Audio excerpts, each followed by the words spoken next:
Chapter 399, Very Intimate. Chapter 399, Very Intimate. That was very well said, little brother. Fengwu was having a hard time keeping up her acting, but she had to, after Feng Xiaoqi asked the questions in his anxious voice. She couldn't back out now. She had started this, and she had to make it to the end. Gosh, crying like this was so exhausting. Luckily, the Crown Prince was convinced by her acting. After quickly glancing at Fengwu, he rubbed his nose and reflected on the possibility that he had maltreated Fengwu. Sister, is it because of him? I'll get back at him for you. After that, Feng Xiaoqi charged at Jun Linyuan like a dauntless calf. As much as Feng Xiaoqi revered Jun Linyuan, he cared about his sister even more. Anything his sister said was right. All his sister's orders had to be carried out without question. His sister had always been composed and level-headed, which convinced him that his sister had to have been so abused for her to cry like that. Seeing Feng Xiaoqi dashing off like a reckless calf, Fengwu grabbed him from behind right away. Threatening her with Feng Xiaoqi's life had become one of Jun Linyuan's habits, and the last thing Fengwu wanted was to provide the Crown Prince with more excuses to do so. I'm fine, really, Fengwu sniveled.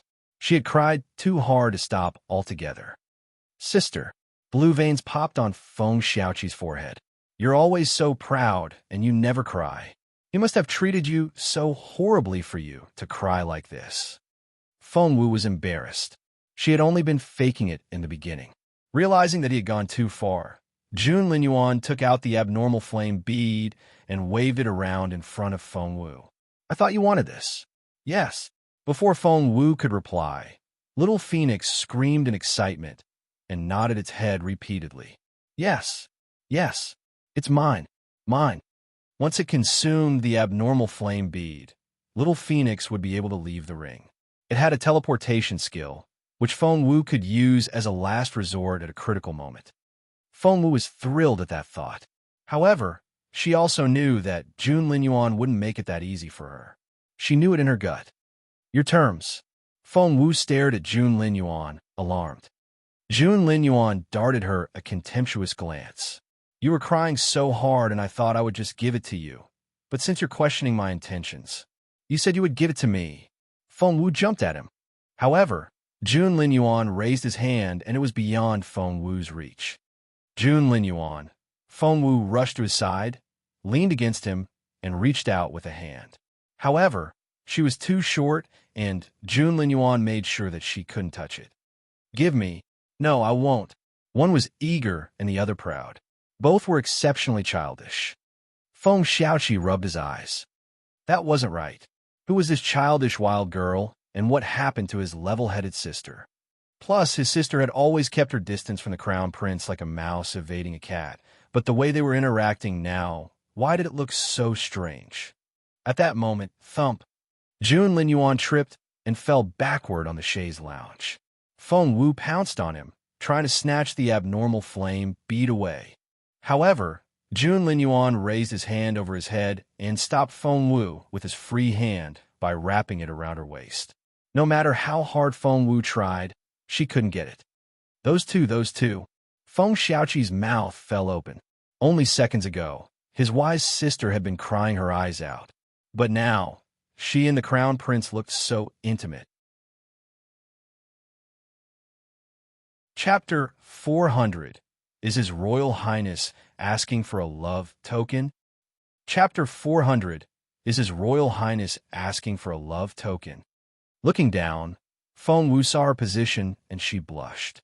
She quickly shoved Jun Linyuan away and rose to her feet. Embarrassed, she straightened her clothes and was back to the elegant Fengwu whom the others knew. Jun Linyuan also realized how physically close the two of them had been. He stood up after Fengwu did and cleared his throat awkwardly. Somehow, Feng Xiaoqi felt that there was more to his sister and the Crown Prince than met the eye. He turned his pleading eyes on Feng. Feng looked straight ahead with a solemn face. Feng Xiaoqi then turned to look at Granny Gong. Granny Gong kept her face undisturbed and serious. Feng Xiaoqi scratched his head. Was he imagining things? Fengwu glared at Jun Linyuan. You said you would give it to me, but all you're doing is playing with me. You must be having so much fun. Seeing Feng Wu's still swollen eyes, Jun Linyuan felt his heart soften, and he almost handed her the bead. However, he stopped himself at the last moment. Keeping his face impassive, he glanced at Feng Wu. You want it? Let's trade. Sure. With what? Feng Wu glared at Jun Linyuan. Jun Linyuan's gaze shifted from Feng Wu to Feng Xiaoqi. Feng Wu immediately pulled the bewildered Feng Xiaoqi behind her and glowered at Jun Linyuan. Stop trying to do anything to Xiaoqi. You're not taking him away again. Rubbing his chin, Jun Linyuan stared at Feng Wu with his bright black eyes and gave her a teasing smile. Little Feng Wu, as a young lady, I'm sure you're good at needlework, right? No, I'm not, Feng Wu said matter-of-factly. Young ladies had to be good at needlework? Says who?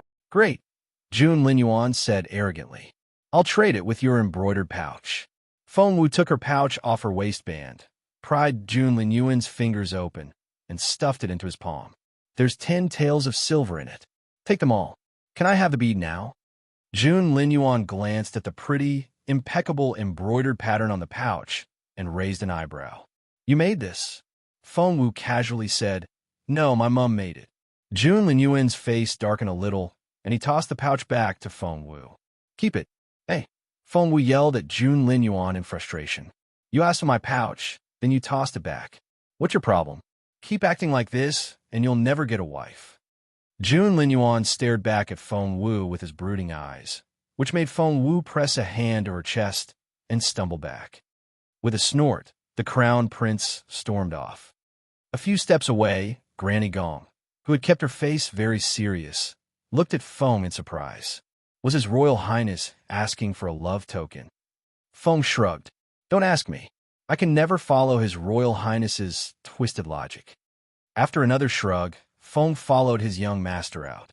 That Jun Linyuan is unbelievable. Gosh, I'm so fed up with him. Resting her hands on her waist, Feng Wu's cheeks puffed up in frustration. Granny Gong cleared her throat in embarrassment. Miss Feng, I think His Royal Highness want a pouch with your own needlework. Feng Wu was bemused. Why does it matter whose needlework it is? It's still a pouch. Granny Gong was screaming in her head. Her young master was difficult enough, but Miss Feng Wu had no idea what was going on either. How was it ever going to work between the two teenagers? She dropped another hint for Feng Wu. Well, there's a huge difference. Maybe what His Royal Highness wants is a pouch made by Miss Feng herself. Chapter 401. I'd rather choose Feng's son. Chapter 401. I'd rather choose Feng's son. Feng Wu snorted. So, he just won't let me have any peace, will he? Granny Gong was rendered speechless. No, it's not like that. His Royal Highness really likes you. Granny Gong couldn't hold back anymore. She had to tell Feng Wu. Feng Wu was baffled. His Royal Highness? Likes me? Granny Gong, please don't make fun of me. No one is going to believe that. I'm not making fun of you. It's true. His Royal Highness really. Granny Gong decided to help Jun Linyuan out. She was about to be more explicit when a figure showed up at the door. It was Chong San, the captain of Jun Linyuan's guards. Chong San said with a straight face, Miss Wu, His Royal Highness would like you to leave now. Feng Wu was astonished by Granny Gong's words. Jun Linyuan liked her. However, Chong San's words were her wake-up call. Jun Linyuan likes me? Granny Gong, is that how His Royal Highness shows his affection? Please don't say that again. Other people may make a big deal out of it, and His Royal Highness's reputation would be tarnished. After giving Granny Gong a long look, Feng Wu stormed off, dragging Feng Xiaoqi along with her. Granny Gong was speechless. Your Royal Highness, I tried. I really did. Taking a deep breath, Granny Gong glared at Chong San. You idiot! What have you done? Chong San was at a loss. What did I do? That was His Royal Highness's order, word for word. Granny Gong was so frustrated. Don't you know what His Royal Highness is like? Why are you doing exactly the same thing? You could have translated those words for His Royal Highness. It's late and it's foggy outside, so you'll escort Miss Feng back home for her safety. Couldn't you put it that way? Chong San asked, Is that really necessary? Yes, yes, of course. Granny Gong gritted her teeth and stressed each word. Feng Xiaoqi and Feng Xiaoqi were on their way back. Luckily, Feng Wu hadn't visited the crown prince's residence for nothing. At least she had gotten Feng Xiaoqi back. Feng Xiaoqi had remained in that bewildered state since earlier, and all he could think of now was his dauntless sister straddling the crown prince. Looking up, Feng Xiaoqi saw his sister marching ahead in frustration, and he felt uneasy. His sister had always been so composed, and he could only recall a handful of occasions when she lost her temper. But she had never been as angry as she was now. Could it be that his sister was? As someone with a big sister complex, Feng Xiaoqi wouldn't let that happen. Sister, Feng Xiaoqi hesitated. What? Feng Wu was beating Jun Linyuan up in her head when Feng Xiaoqi's voice woke her up from a reverie. Holding Feng Wu's hand, Feng Xiaoqi asked gingerly, "The crown prince is a bad guy, isn't he?" "Of course," Feng Wu said firmly. Feng Xiaoqi then asked, "So, sister, you won't fall in love with him, will you?" Feng Wu smirked. "Him? I'd rather fall in love with Feng Sun." Phew! Feng Xiaoqi was elated by his sister's pronouncement, and they went back home happily, hand in hand. Neither of them noticed that in a dark corner a few steps away, a pair of pupils contracted at Feng Wu's words. Blue veins popped on his forehead, and his face turned livid. That was just great. He clenched his fists. Northern Feng Mansion. Feng Sun was reclining in a rocking chair and feeding an azure-eyed cat. "Get your ass out here." A sudden roar stirred the entire mansion like a clap of thunder. "Feng Sun, what?" Chapter 402. I want to marry Feng Lu. Chapter 402. I want to marry Feng Lu. The entire Northern Feng Mansion was shocked. Who was that? Northern Feng General was stationed at the northern border, but his wife lived in the mansion. She shuddered at that sound. Sister-in-law, Mrs. Ning, who had just arrived at Northern Feng Mansion, was also frightened. Ning Chenxi had been so eager to get to the Imperial capital so that he could propose a marriage to the Feng family. He feared that Feng Wu would become someone else's wife if they didn't travel fast enough. He had been urging Mrs. Ning on the entire time until they arrived at the Imperial capital. "My lady," the voice came from a young lord's courtyard. Granny Tao, Lady Northern Feng's personal maid, saw that both ladies were frightened and explained to them in a hurry, "It's His Royal Highness." Lady Northern Feng let out a breath of relief when she heard that name. Taking Mrs. Ning's hand, she smiled. "Sister-in-law, don't worry. His Royal Highness grew up with A Soon and they're best friends. Everything's fine." Mrs. Ning patted her chest. "I thought my heart was going to jump out of my throat. I'm so relieved to hear that it was only His Royal Highness. I met him on our way back, and he helped us out." "Really?" Lady Northern Feng hadn't been told, and she asked about what happened. Mrs. Ning's main purpose here was to get Ning Chenxi his bride. Hence, she told the lady everything in detail and concluded with a smile, "The Feng family has an amazing daughter. Not only is she a great doctor, she's exceptionally beautiful as well." A great doctor and a beauty? Feng Wu's name came to Lady Northern Feng right away. Lady Northern Feng found Feng Wu very impressive. She had liked the girl since she was little and had always wanted her as a daughter. And her affection for Feng Wu had only increased when Feng Wu grew up. However, the kid was without cultivation now, and anybody could pick on her if they chose to. Lady Northern Feng had been very displeased with what happened at the birthday banquet earlier today. She had been about to step out to defend Feng Wu, but one thing led to another, and before she realized it, the Yin family was having the worst day of their lives. Mrs. Yin was the eldest sister of Northern Feng General, and Lady Northern Feng had had to help out. After everything was finally settled, Feng Wu was long gone. "Sister-in-law, what do you think?" Mrs. Ning asked for Lady Northern Feng's opinion. "Pardon?" Lady Northern Feng had wandered off. "You were saying, I'm going to propose marriage to the Feng family and ask for the hand of their sixth daughter for Ning Chenxi. Sister-in-law, we would like to have you as the go-between." Mrs. Ning smiled. "What?" Lady Northern Feng was astonished. "Feng Lu. That's right, the sixth daughter of the Feng family, Mrs. Ning confirmed. Lady Northern Feng found it hard to believe. Sister-in-law, are you sure you want the sixth daughter, not the fifth? Of course. It's Miss Lu we want. Had it not been for her, I wouldn't have been able to give birth to my twins, and all three of us would be dead now. Mrs. Ning was very earnest. Lady Northern Feng rubbed her forehead. She had thought it would be Feng Wu, so it was Feng Lu. If it's Feng Lu you want, I would advise against it. Lady Northern Feng waved her hand. Why? Mrs. Ning's eyes widened. Because she's a vicious girl. Having a daughter-in-law like that will only ruin the peace of your family. You wouldn't be getting a daughter-in-law, but a disaster. Chapter 403. I'm challenging you. Chapter 403. I'm challenging you. Lady Northern Feng held nothing back. If you ask for my opinion, I absolutely disagree with your choice of daughter-in-law. Aunt. Just then, a figure rushed in and dropped to his knees in front of Mrs. Ning. It was a teenager with delicate features, and he kept his back ramrod straight.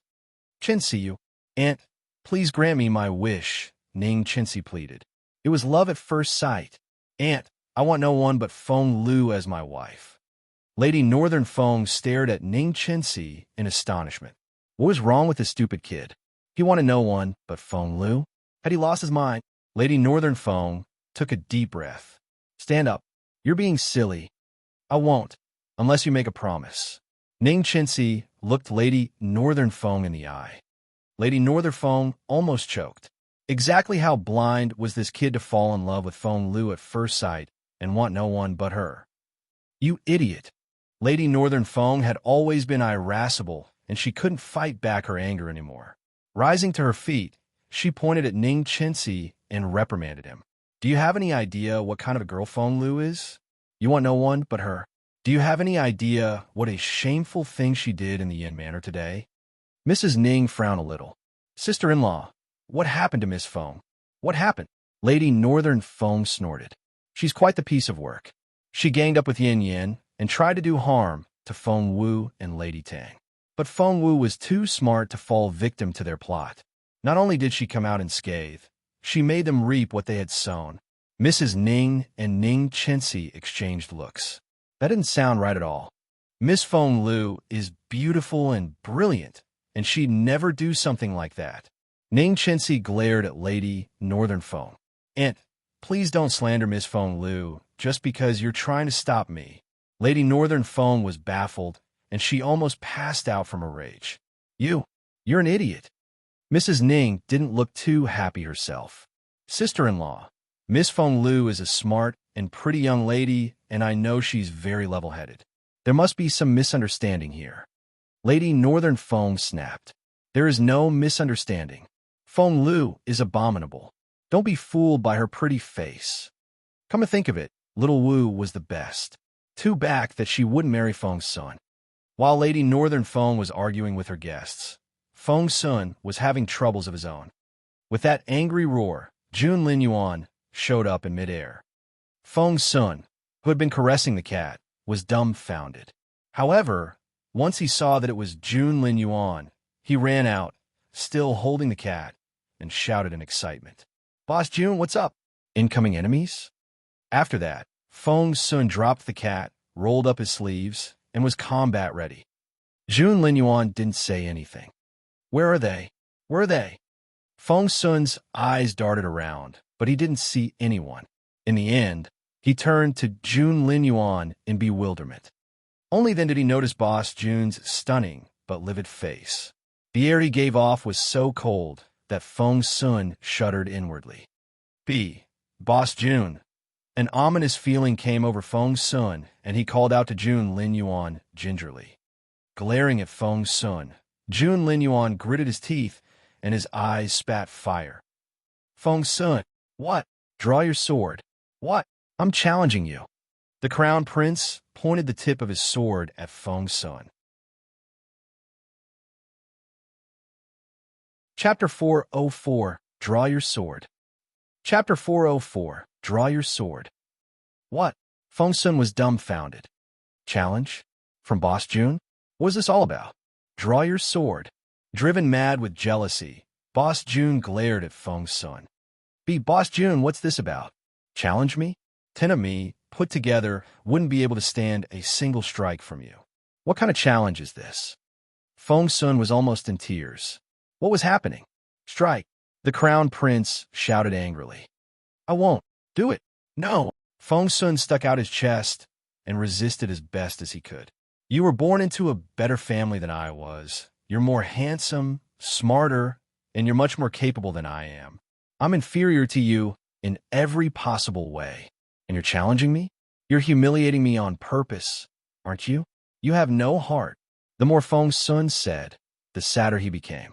He felt so miserable that he almost burst into tears.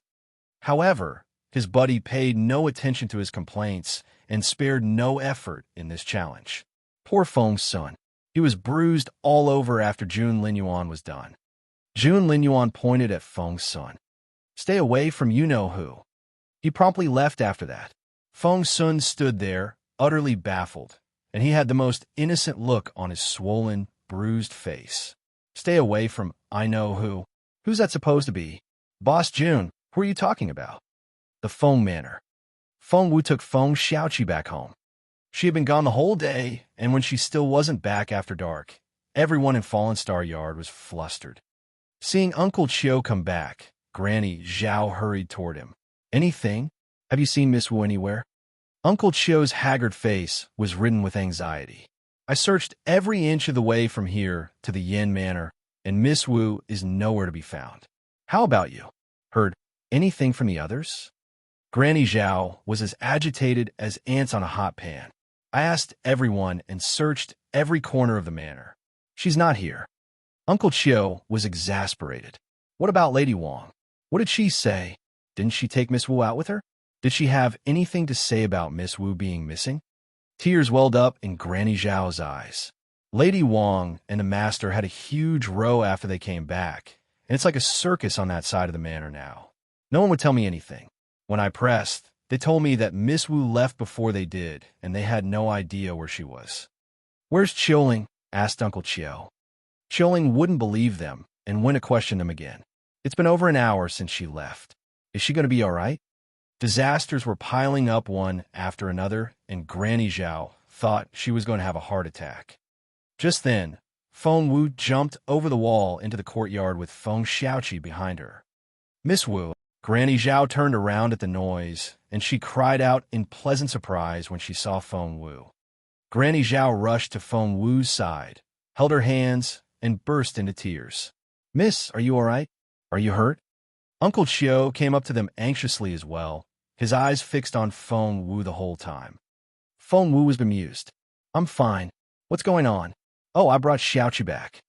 Young Master Qi. Uncle Chiu and Granny Zhao cried out in surprise when they noticed Feng Xiaoqi.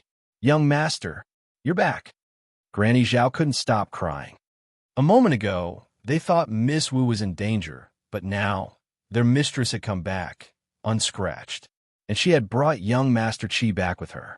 They were so thrilled. Where's Mum? Feng Wu asked. Granny Zhao said, My lady was so worried about you, and she couldn't stop crying. You know she's prone to throwing up when she cries. We only just put her to bed. She'll cry and throw up again if she wakes up and you're not here.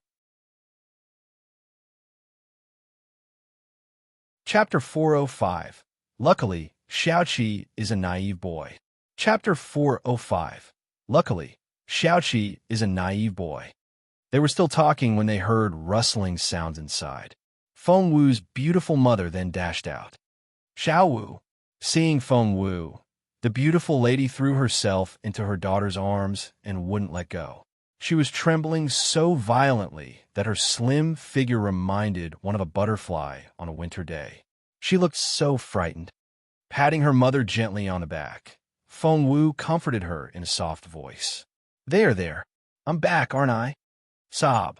The beautiful lady sobbed uncontrollably, and her trembling hands wouldn't let go of Feng Wu's clothes.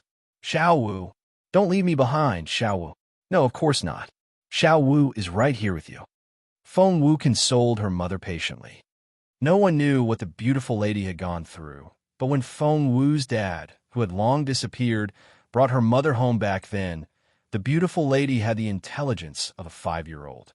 Thanks to Feng Wu's protection all these years, her mother was able to stay innocent and unharmed. The beautiful lady still hadn't recovered from the fright, and she wouldn't let go of Feng Wu no matter what. "Mum, look!" Feng Wu gestured at the person behind them. "Mum." Feng Xiaoqi ran to their side and waved at his mother. However, the beautiful lady only gave Feng Xiaoqi a slight nod. "Xiaoqi, you're back." She turned back to Feng Wu immediately and went on weeping. "Xiao Wu, my sweetest Xiao Wu, don't leave me like that again, okay?" Feng Wu comforted her patiently. "Don't you feel hurt?" Someone spoke next to Feng Xiaoqi. Feng Xiaoqi looked up and saw that it was someone they had met in northern border city before. "Brother Yuminji." Feng Xiaoqi, the naive kid, didn't find Yuminji showing up here at this late hour out of the ordinary at all. He only asked offhandedly, "Why should I feel hurt?" Yuminji was surprised. "Aren't you sad that your mother prefers your sister over you?" Feng Xiaoqi was bewildered. "What's wrong with that? Of course my sister deserves more attention. Why should I feel sad about that?" "Because that's not normal. All other families value their sons over their daughters." Yuminji looked at Feng Xiaoqi sympathetically. Exactly what had they taught this boy? As his sister's ultimate supporter, Feng Xiaoqi was offended, and he said indignantly, "My sister is always right, and we must do everything she says. Of course, everyone loves her." Yuminji was taken aback by that matter-of-fact statement. Feng Wu finally noticed Yuminji, and she stared at him in an intimidating manner. "What do you think you're teaching my brother?" "Nothing. It's nothing." Yuminji waved his hands hastily. "Says you." The boy pointed a finger at Yuminji angrily, then turned to his sister. "Sister, he said that Mum likes only you and not me. He also said that our family prefers girls over boys." Yuminji felt like crying. He was just being nosy, and it was some harmless small talk. Why was this kid being so serious? Feng Wu stared at Yuminji with eyes devoid of warmth. It was quite frightening. Yuminji stumbled back. "I was just chatting, and that was the first topic that came to mind." Feng Wu narrowed her eyes. Luckily, Xiaoqi was a naive kid. Anyone more sensitive would have been persuaded. Yuminji felt his knees buckle under Feng Wu's glare. "What are you doing here?" Feng Wu frowned.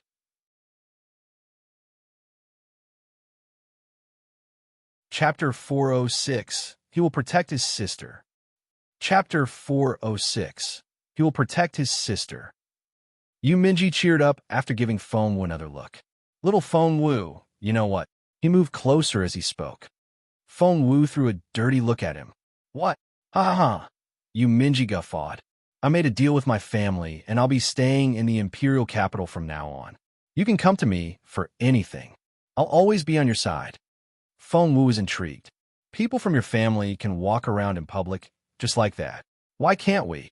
Yuminji looked back at Feng Wu in confusion. "Aren't you from the Dark Court? I thought the royal family would come after you the moment you show your face." Feng Wu was bewildered. Yuminji pursed his lips. "That was before. Things are different now." "Different how? You want to know?" "I'm not going to ask you." Feng Wu rolled her eyes at him. She wasn't going to play along. "Come with me if you want to know."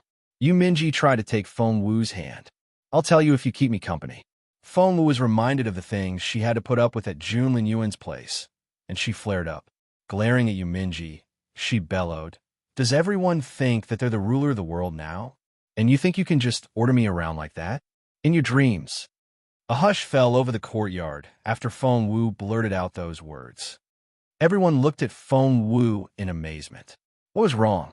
Yuminji looked at Feng Wu timidly and said in a pitiful voice, "I didn't try to make you come with me. You didn't have to yell at me." He was a very good-looking teenager, and when he went all puppy dog eyes like this, he looked adorable. Feng Wu realized that she was venting her anger on the wrong person after she lashed out. Rubbing her forehead, she said, "I'm sorry. That wasn't meant for you." "Who was this for, then?" Yuminji asked curiously, his eyes sparkling. Feng Wu ignored him. She turned to Granny Zhao and asked, "Where's Qiuling? Why isn't she here?" Granny Zhao had been meaning to tell Feng Wu the news, and she said in a hurry, "Miss, we thought you were in some sort of trouble, and Qiuling went to Lady Wang to ask for information, but she's been gone for too long. Shall I go get her? Recalling the humiliation which her uncle and aunt suffered at the Yin Manor, Feng Wu's face darkened a little. She waved at Granny Zhao. I'll go get her myself. Sister, I'm coming with you. Holding Feng Wu's hand, Feng Xiaoqi looked up at his sister, his tone insistent. He was going to protect his sister. Feng Wu nodded. Uncle doesn't know you're back yet, and we need to tell him anyway. Let's go. I'm going with you. Yu Minji tried to take Feng Wu's free hand. Feng Wu cast a stern look at Yu Minji, and he drew back his hand awkwardly. However, he insisted. I'll keep you company. Feng Wu rolled her eyes at him. Keep me company? Who are you to me? So, I can go if I'm somebody to you? An idea struck Yu Minji. His eyes twinkled. Was little Feng Wu suggesting something? Was the girl asking for marriage proposal? At that idea, Yu Minji felt warmth run down his spine, and everything seemed to light up in front of him. Feng Wu shook her head in resignation. I don't want to talk to you. Just go back home. The look in Yu Minji's eyes gave Feng Wu the creeps, and she reminded him. It's late. You really should leave now. After that, Feng Wu took Xiaoqi's hand and hurried off toward Flying Snow Building. Chapter 407, Feng sang. Chapter 407, Feng sang. However, Yu Minji was a little concerned, for little Feng Wu didn't have any cultivation and his family would never let him marry such a girl. Take her as a concubine? Somehow, Yu Minji knew in his heart that the moment he said that to her, little Feng Wu would slap him until he was dead. Such a dilemma. Feng Wu had no idea what the silly teenager was thinking about as she made her way to Flying Snow Building with Feng Xiaoqi. It was very quiet outside Flying Snow Building. All the servants held their breaths and were as quiet as cicadas in late autumn. Quarreling voices came from inside the building. Feng Wu recognized the voices of Feng, Yin Feng, and Lady Wang. So much for their supposedly steadfast love. Feng Wu smirked a little. Miss Wu, seeing Feng Wu arrive with the boy, Granny Gue, who had been guarding the entrance, raised her voice all of a sudden. The quarreling voices subsided right away. Glancing at Lady Wang's most loyal granny with a half-smile, Feng Wu led Feng Xiaoqi into the building with a devil-may-care attitude. It was quite the scene in Flying Snow Building. Feng Yin Feng and Lady Wang were there as expected, as were Feng Yiran and Feng Lu. There was a fifth person whom Feng Wu recognized right away. She was the third daughter of the family.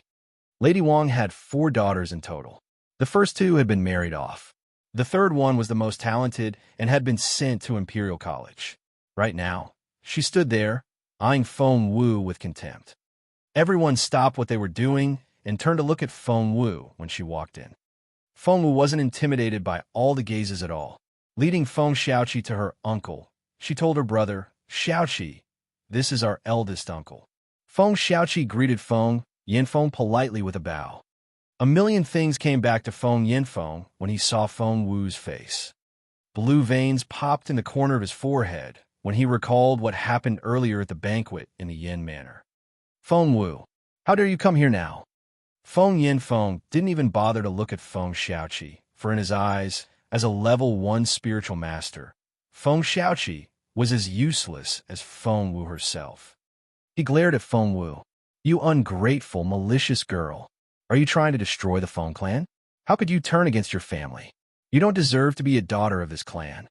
Feng Yinfeng screamed at Feng Wu, venting his rage.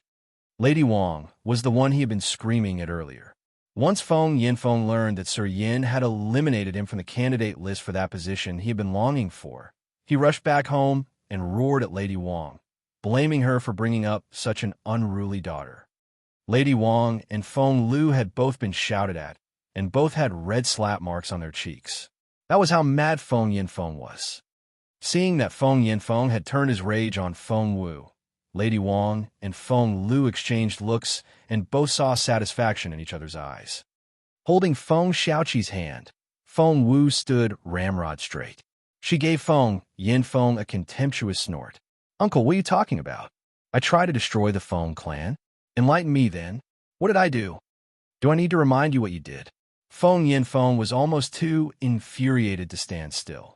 Do you know how hard I try to get that position in the Ministry of Official Personnel? If I can become the assistant minister, our clan will rise again. But thanks to you, all is lost.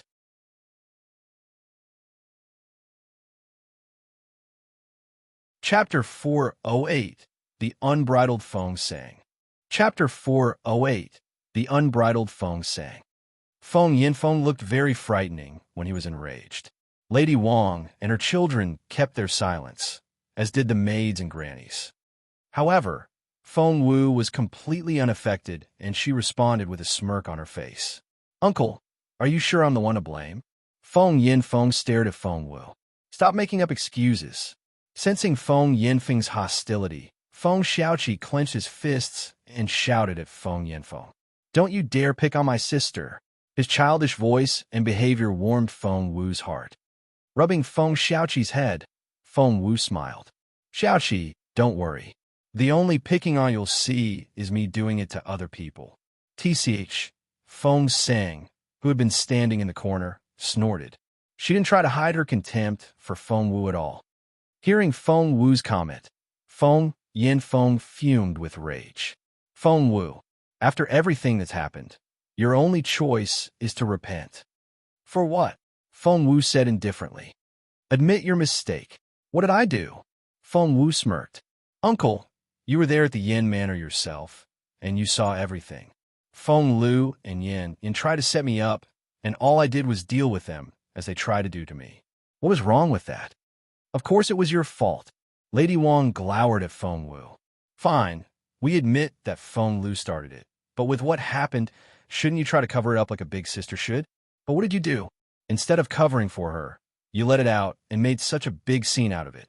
There's no taking it back now, and you've ruined Feng Lu's reputation. People will be talking about her behind her back. You're the one to blame if she can't find a good husband." Feng Wu found these people extremely unreasonable. She gave Lady Wang a half-smile. "So, Aunt, are you saying that even though I was the victim, under the circumstances, I should take the blame and call that for the greater good?"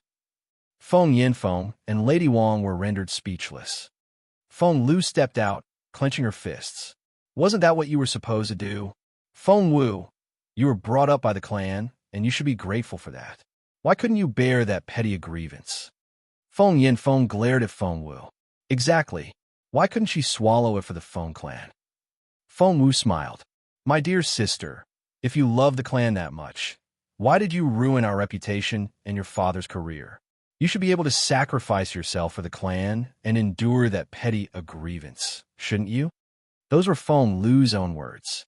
Feng Lu was furious, but she couldn't think of anything to say in retort. Clap, clap, clap. Feng Sang, who had been standing in a corner, walked out, clapping her hands. She stopped in front of Feng Wu and looked down at her. There was something lofty and arrogant in her eyes when she looked at Feng Wu. Rather than seeing a person, Feng Sang looked like she was evaluating a commodity.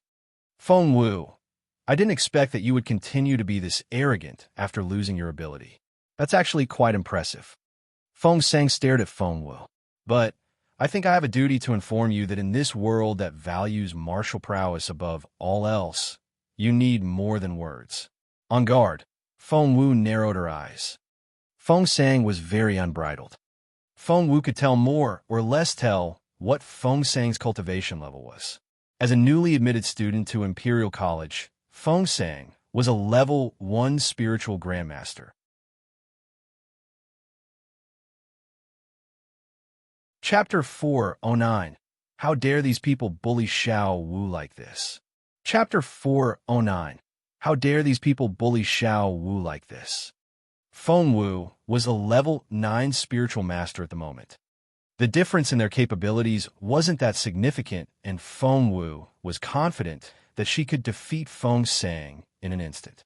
Hence, she gave Feng Sang a half-smile. "So, what do you think I should do, my dear sister? After how rude and defiant you were toward my parents, Feng Wu, you deserve this." With that, Feng Sang raised a hand to slap Feng Wu. Imperial College had indeed taught her well. Her strike was quick, accurate, and effective. Feng Wu also saw something glinting between Feng Sang's fingers. Sister. Feng Xiaoqi opened his eyes wide and cried out. Smack! There came the crisp sound of a slap. However, the looks on the faces of Lady Wang and the rest were replaced with astonishment. How dare you bully Xiao Wu like this? Yu Mingyue slapped Feng Sang so hard that she spun around on the spot. So, that crisp sound was from Yu Minji slapping Feng Sang, not Feng Sang slapping Feng Wu. For a moment, all was quiet. Lady Wang was the first to cry out. Who are you? Feng Wu, who is this man? Yu Minji was so intimidating that Feng Yangfeng and his family were all shaken. However, Lady Wang's concern for her daughter overpowered her fear, and she was the first to rush to Feng Sang's side. Feng Sang had a wild and unyielding air about her. She stared at Yu Minji with a vicious look in her eyes, as if she was going to tear him to pieces. He had slapped her. No one had treated her like that before. One more look, and I'll squeeze your eyeballs out. Yu Minji might be a lamb in front of Feng Wu, but he wouldn't restrain himself one bit around anyone else. After all, he was Yu Minji, the teenager as famous as Jun Lin Yuan. Feng Sang snorted. Listen to that arrogant voice. Feng Wu, is that your lover? I didn't know one could get a lover at your age, you slut. Smack! Before Feng Wu could react, Yu Minji slapped Feng Sang once more. He was pretty happy to be called Feng Wu's lover, but calling Feng Wu a slut was the worst choice Feng Sang made today. Yu Minji would never allow anyone to insult Feng Wu like that. Hence, he slapped her. How can you hit a woman? Feng Yiran had met Yu Minji before, but he didn't know who the latter was. Since his own younger sister was being beaten up, Feng Yiran had no choice but to step out. Yu Minji smirked. Why can't I hit a woman? With what she said, she deserves more than 2 slaps. Well, it's your turn now. Feng Wu could kick Yu Mingyue around, and he would take it with pleasure. However, to everyone else, he was the sacred son of the Dark Court, and Feng Yiran was nothing in comparison. Feng Yinfeng was furious. Did everyone think that they could do whatever they wanted to the Feng clan just because they weren't what they used to be? He wouldn't let this random teenager have his way. Feng Yiran, take care of him. Poor Feng Yinfeng. He had no idea that the defiant teenager was Yu Minji, whose capability was second only to Jun Lin Yuan. He shouted his command at his son. Feng Yiran cast a stern look at Feng Wu before turning to Yu Minji. Well, how about we go outside? Outside? Everyone here had picked on his Xiao Wu, and Yu Minji was just going to kick Feng Yiran's ass. Yu Minji's fist was in Feng Yiran's face before the latter could finish his sentence. Feng Yiran's eyes widened in fear.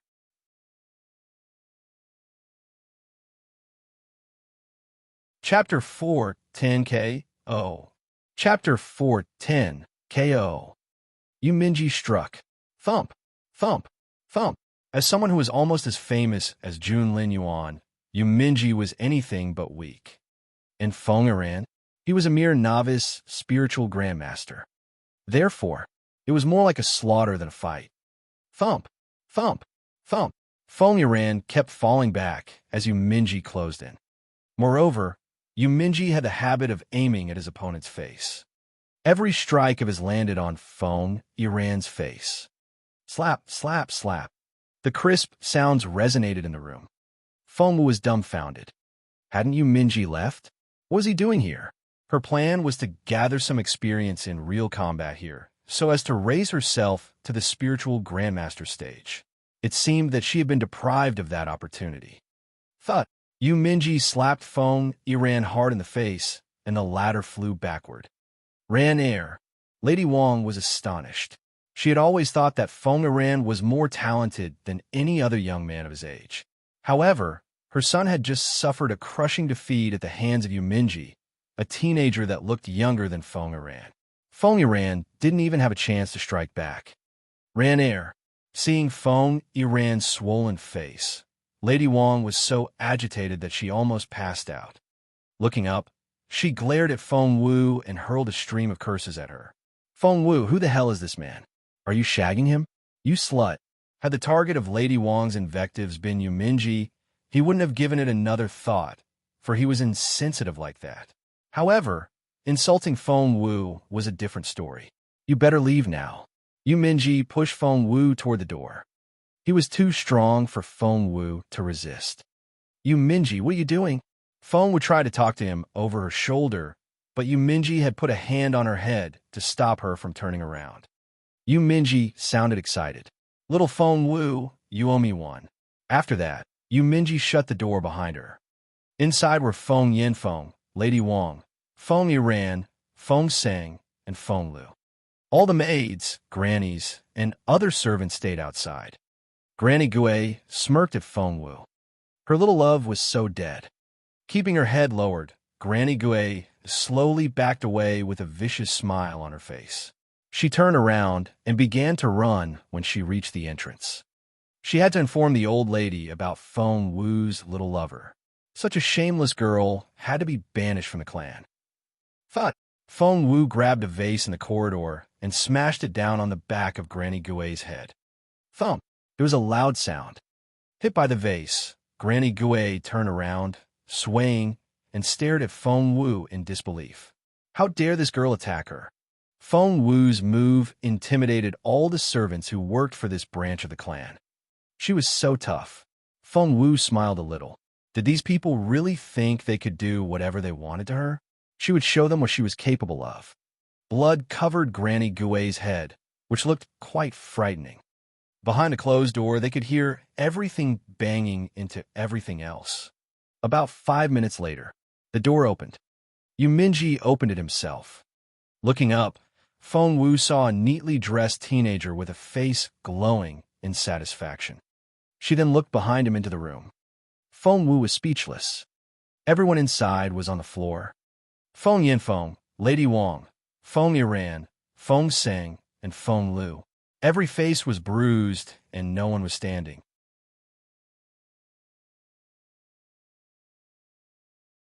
Chapter 411. So Mad. Chapter 411. So Mad. When Feng Wu looked into the room, everyone inside looked back at her, especially Feng Yinfeng, whose face alternated between red and green. He looked as furious as he was frightened. It was beyond description.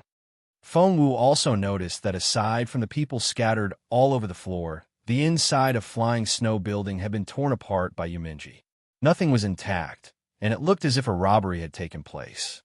Feng Wu was speechless. She finally saw how evil and defiant the sacred sun could be. She had always thought that Yu Minji was a lamb, but now she saw that the teenager had been humoring her. Just then, Yu Minji gave a wave of his hand. Crunch, screech. The entire Flying Snow Building swayed from side to side, teetered, then run. Feng Yinfeng screeched. He then dashed out like a shooting arrow. Despite the pain all over their bodies, Feng Yiran and the others stumbled toward the door as well. Finally, they were able to make it out, just as Flying Snow Building crumbled. Rumble. Flying Snow Building collapsed with a loud bang. Feng Wu stared at Yu Minji with an open mouth. A lot of servants had gathered outside when Feng Yinfeng and his family ran out. Even Granny Gui, who had been hit on the head with a vase by Feng Wu, watched this in utter astonishment. The entire family was badly battered and looked miserable. All eyes were on Feng Wu. Who on earth was this teenager Miss Wu brought back? Who are you? Tell me your name. With eyes as swollen as walnuts, Feng Lu screamed at Yu Minji. Yu Minji was going to answer, but was stopped by the look Feng Wu gave him. He cleared his throat. It doesn't matter who I am. What matters is, touch Xiao Wu again, and I'll skin you people alive. Xiao Wu, let's go. Wrapping an arm around Feng Wu's shoulders, Yu Minji led Feng Wu out of the courtyard. Feng Wu sighed in resignation. But she still let Yu Minji keep his arm around her shoulders, for right now, she needed Yu Minji's power. She wouldn't need it if Yu Minji hadn't done what he had done.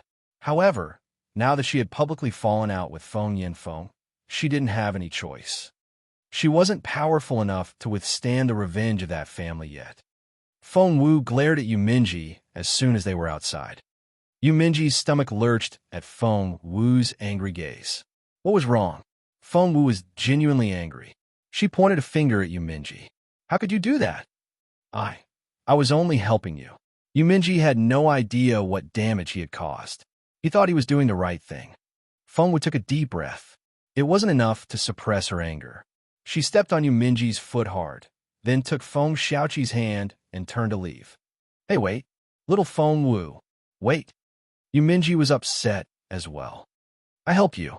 How can you do this to me? Do you even have a heart? Help me? Thanks so much for that help. Fengwu glared at Yuminji. You had so much fun kicking asses and tearing down a building. You can leave here without looking back after that, but what about me? If they dare bully you. Huh. Fengwu snorted. A stab in the back is much more difficult to guard against than an open gunshot. I still live in this manner. How long do you think it'll take for them to get back at me?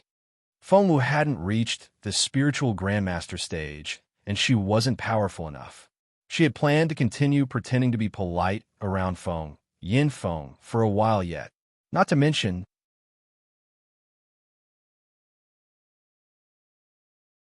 Chapter 412.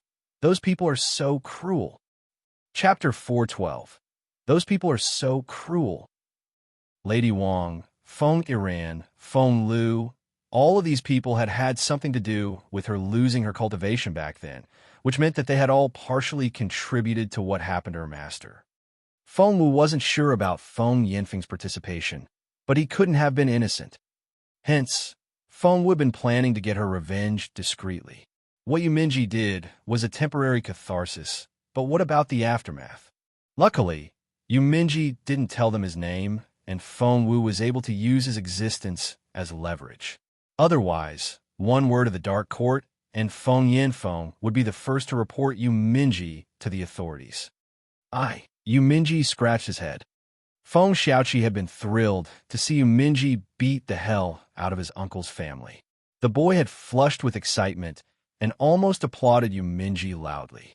But his sister was very upset at the moment. Although he had no idea what had set his sister off, he would never question her. His sister's enemy was as good as his own, and he would always share her hatred. Hence, Feng Xiaoqi ran up to Yuminji and stomped on the latter's foot. Ow! Yuminji hadn't been paying attention to the boy, and he cried out in pain at the sudden attack. Feng Xiaoqi threw a dirty look at Yuminji the same way his sister did before running back to Fengwu and taking her hand. Yuminji was left baffled on the spot. Little Fengwu. Yuminji ground his teeth. You ungrateful girl. What about my dignity? Fengwu had already left with Feng Xiaoqi. Fengwu smacked her forehead all of a sudden. Damn it, she forgot about Qiuling again. Qiuling had gone to Flying Snow Building to ask about Fengwu's whereabouts and hadn't come back. Fengwu was sure that Lady Wang must have locked her up. Fengwu was going to let Feng Xiaoqi go back first so that she could go fetch Qiuling herself. Just then, Miss, a voice came from afar. Fengwu looked up and saw a barefoot teenage girl hobbling toward them. Qiuling. Fengwu reached out to steady Qiuling. However, Qiuling cried out in pain and burst into tears at Fengwu's touch. Cold sweat covered her face. Fengwu knew right away that Qiuling had been stabbed by needles. Carrying Qiuling on her back, Fengwu hurried back toward Fallen Star Yard. Miss, I can't let you do this. Please put me down. Qiuling was almost in tears. Masters and servants were of different classes, and mistresses were supposed to be carried by their maids, not the other way around. Qiuling couldn't believe what was going on. Don't move. Fengwu raised her voice. Fengwu could be very intimidating when she wanted to, and Qiuling was in so much pain. She replied in a tiny voice and stopped resisting, although her body was still rigid. Fallen Star Yard. Seeing Fengwu carry Qiuling back, Granny Zhao rushed out to greet them and took Qiuling from her. Qiuling was ghastly pale and only half conscious by now. Granny Zhao asked anxiously, What happened? What's wrong with Qiuling? Granny Zhao, we need some hot water. Fengwu didn't explain, for she knew that Granny Zhao would know as soon as she took off Qiuling's clothes. And she was right. Granny Zhao saw the marks on Qiuling's skin when she was about to clean the latter with a hot towel, and she burst into tears. Those people, Granny Zhao couldn't stop her tears. Who could have done this? Qiuling is just a maid. How can they be so cruel? Why do they do this? Feng Wu gritted her teeth. Because...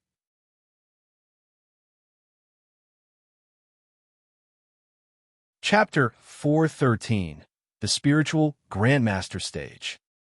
Chapter 413, The Spiritual Grandmaster Stage. Because of me, there was anger and self-derision in Feng Wu's impassive voice. Miss Wu, Granny Zhao wanted to say something. However, Feng Wu stopped Granny Zhao with a wave of her hand, cleaned Xiaoling with a hot towel, then put this ointment on her. She then turned to leave. Sister, Feng Xiaoqi took Feng Wu's hand. Sister, where are you going? Don't worry, I won't lose control. Feng Wu sat down on the threshold and let Feng Xiaoqi sit next to her. Looking up, she realized that the silver moon was wrapped in thick cloud layers, and the sky was pitch black. Feng Wu recalled the densely packed needle marks on Xiaoling's fair skin. The wounds were bloody, and the needles used had been very thick. Moreover, Feng Wu noticed that they weren't clean at all. They wanted Xiaoling dead. Those people, they lost their minds. She had to get stronger. Feng Wu took a deep breath. Otherwise, she could only watch as everyone she cared about got hurt. It was Xiaoling this time, but soon it could be Granny Zhao, Feng Xiaoqi, her beautiful mother, or even herself. She could stand the physical pain, but what if someone was killed? What they had done to Xiaoling could have killed her. At that thought, Feng Wu clenched her fists so hard that her fingernails dug into her palms. As for Yu Minji, he had been unjustly blamed. Just then, Feng Wu felt the divine blood of the phoenix between her eyebrows stir violently, and she heard a phoenix utter a long and loud cry in her head. Wait! Feng Wu's eyes lit up in pleasant surprise. There was no time to think. Feng Wu crossed her legs and switched to her cultivation mode right away. Feng Xiaoqi, the bright boy, realized what was going on immediately. His sister had had an epiphany. He closed the gate of Fallen Star Yard in a hurry, then took out a dagger and stood there to guard his sister. Uncle Chiu came out at the noise, and he didn't need any further explanation. The sorrow of seeing Xiaoling in her miserable state turned into anxiety and excitement when he saw that Feng Wu was going to make a breakthrough. Meanwhile, Feng Wu was at war inside her head.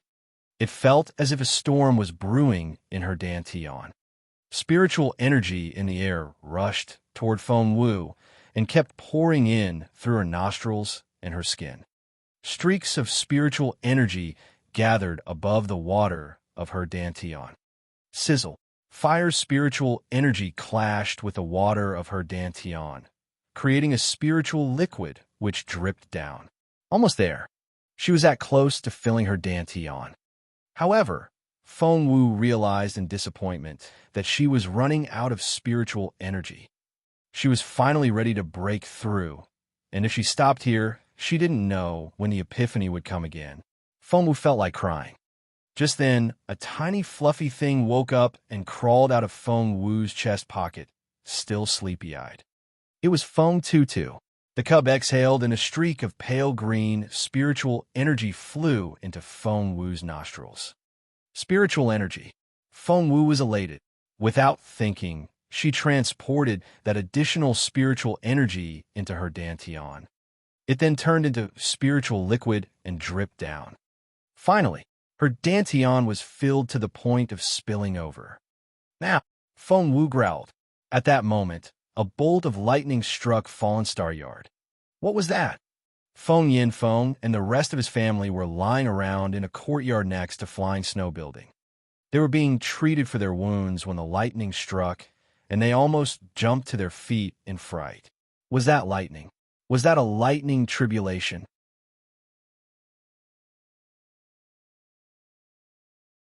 Chapter 414. Her cover is blown. Chapter 414. Her cover is blown. Feng Yinfeng and the rest of his family were lying around in a room next to the collapsed Flying Snow Building. It was a crushing defeat. Everyone had bruises all over their faces and eyes as swollen as walnuts. Dad, Mum, wah. Feng Lu cried from both the physical pain and humiliation. Lady Wang was fuming. That Feng Wu is so defiant. How could she do this? How? Feng Yiran clenched his fists. I'm going to make him regret what he did to me. Feng Sang had been slapped as many times as the others had, and she took a deep breath. He can't be with Feng Wu around the clock. Feng Yanfeng's face was livid. As the head of the Feng clan, what would other people think of him if they knew that he had been humiliated like this? Thanks to this common enemy, this family had never been as united as they were now. And that was why Feng Wu was so mad at Yuminji. Feng Wu had humiliated Feng Lu on purpose during that incident in the Yin Manor, so that Feng Yanfeng would blame Feng Lu and Lady Wang. Feng Wu had been trying to drive a wedge between the members of that family. Once that was achieved, she would defeat each of them separately. Such was Feng Wu's original plan. Feng Wu wouldn't have recklessly taken her family back to the clan without a good strategy. Yuminji had not only injured these people, he had even destroyed Flying Snow Building. As satisfying as that was, he had ruined Feng Wu's painstaking efforts. Feng Wu was mad at him for that reason. However, Yuminji was used to plain sailing and could never understand why Feng Wu had to be so meticulous. Just as Feng Yanfeng's family was discussing what to do to get their revenge, united in their shared goal, the lightning struck. Rumble. It's not windy or rainy, and that lightning just came out of nowhere. Can it be a lightning tribulation? Lady Wang felt uneasy. Feng Lu said weakly, "That's in the direction of Fallen Star Yard, right? How can it be a lightning tribulation? Someone up there must find Feng Wu too bold and is trying to kill her with lightning." No one thought about the possibility that Feng Wu was breaking through. However, someone else other than Feng Yanfeng's family had noticed it. And that person was Yuminji. After Feng Wu left, the more Yuminji thought about it, the more aggrieved he became. He had helped Feng Wu and taken out those people for her. Why had she reprimanded him for her? And his foot had been stepped on. He was very upset. Yuminji, the sacred son of the Dark Court, was never known for a good temper, and he wasn't going to stay here for one more second. However, he only took a few steps before he sensed the lightning striking Fallen Star Yard. Shit, it wouldn't kill that girl, would it? Yuminji panicked, and he rushed toward Fallen Star Yard right away. 3 elders followed Yuminji around the clock. They were elders 1, 2, and 3. Elder 1 frowned, and so did Elder 2. Elder 3 rubbed his nose and made a comment. Didn't he say that he would never talk to that girl again? He's running faster than a rabbit. Yuminji ignored them. Jumping over the wall of Fallen Star Yard like a shooting arrow, he landed in the courtyard shouting, "Little Feng Wu, let me fend off that lightning strike for you." But before he could make his next move, Yuminji realized in surprise that it was a lightning tribulation. It wasn't a lightning strike, but a lightning tribulation, the thing that would only happen to cultivators. Yuminji was astonished. Rubbing his eyes, he looked up again. Feng Wu sat there cross-legged as streaks of lightning sparked in the air around her. Yuminji.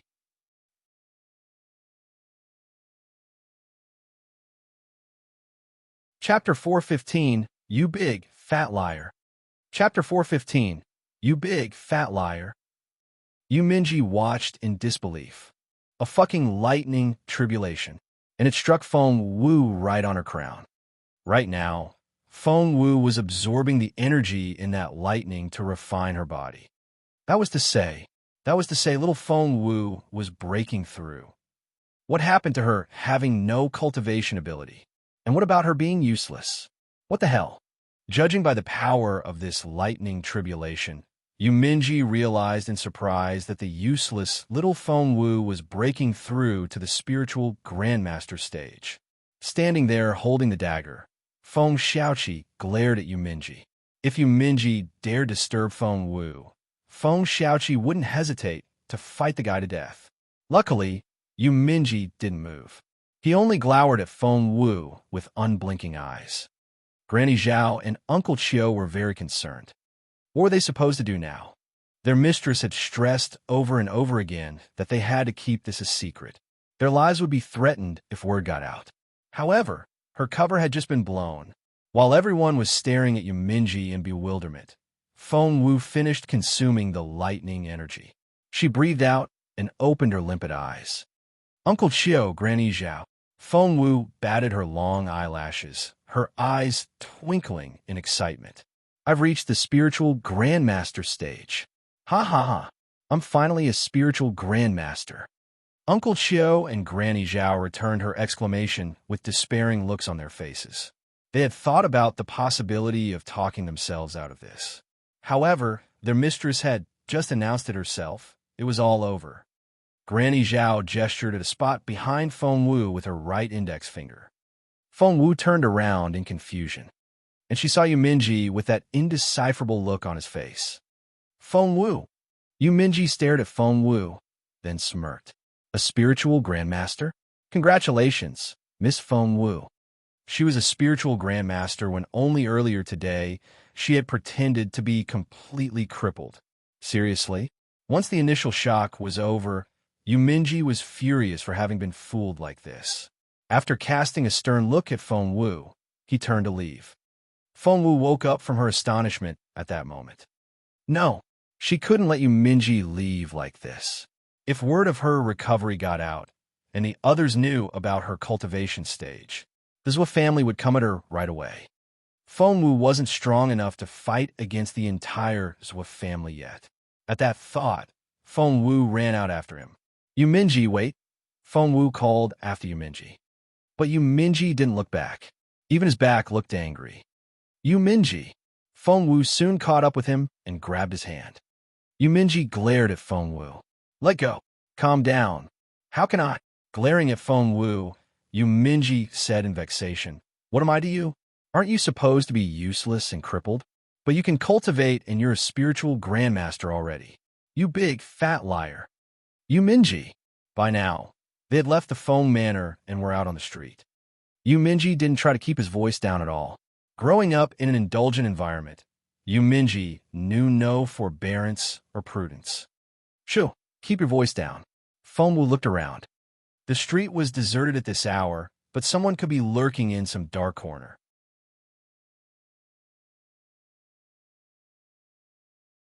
Chapter 416. I'm not listening to you. Chapter 416. I'm not listening to you. Moreover, they were right outside the Feng Manor. Someone inside might hear them. Why should I keep my voice down? No, I'm going to shout as loudly as I want. Feng Wu, you're a big liar. The biggest liar in the world. You. Feng Wu cut him off by putting a hand over his mouth. Feng Wu was infuriated by this unreasonable, unruly big baby. He was forcing her to yell at him. Feng Wu glared at him. Shut up. Right now. Yuminji returned her gaze angrily. Feng Wu stared back even more fiercely. As soon as Feng Wu flared up, Yuminji began to cower. He looked like a deflating balloon and was flattened as one watched. In the end, he looked at Feng Wu sadly with accusatory, puppy dog eyes. You're so mean. At the same time, the crown prince was in his own residence. Get out. Granny Gong had come in with some late-night snack, but the irritated crown prince only bellowed at her with a wave of his hand. The gust of wind cut the tray to pieces, and it shattered all over the floor. Granny Gong gave Feng a pleading look. Feng returned it with a look of resignation. His Royal Highness had left the residence earlier in a great mood. However, when he came back, he shut himself in his study and smashed everything to pieces. Before, His Royal Highness was merciless and lofty, but had always put on an expressionless face and had wonderful control over his emotions. Recently, however, he had lost control twice already. Feng rubbed his forehead. He didn't even have to guess. His Royal Highness had fallen out with Miss Feng Wu again. Your Royal Highness. Feng entered the study, walking on the floor covered in broken porcelain. There was no warmth in Jun Lin Yuan's eyes, and he looked as fierce as a cornered beast. He reminded Feng of a cheetah ready to attack. Your Royal Highness, I was informed that after Miss Wu got back to the Feng Manor. Shut up. Jun Lin Yuan exploded, and his brooding eyes spat shards of ice. I don't want to hear about her ever again. He could still hear Feng Wu's voice in his head. I'd rather fall in love with Feng Sun. She would choose Feng Sun over him? To her, even Feng Sun was better than him, the crown prince. He couldn't bear it. Boss Jun wanted to beat Feng Sun up again. Feng hesitated. But it's about the Feng. Since when do you defy my orders? Jun Linyuan shot a stern look at Feng, his voice infuriated. Feng rubbed his nose and turned to leave. Stop! Jun Linyuan was able to recollect himself before Feng left the room. Speak! Feng's eyes flickered. Your Royal Highness, Miss Wu was bullied by Feng Yin Feng and his family after she got back. Jun Linyuan cut Feng off with a smirk. She's so proud and self-centered that she deserves a good kick in the ass. What's wrong with that? After all, with what that girl was capable of, Feng Yin Feng was never going to be her match. Feng added, then. Jun Linyuan silenced him with a wave of his hand. Feng was speechless. He hadn't reached the part where Yu Minji had come to Miss Feng Wu's aid and demolished Flying Snow Building. Out! The proud crown prince ordered. Feng sighed, shook his head, and did as told.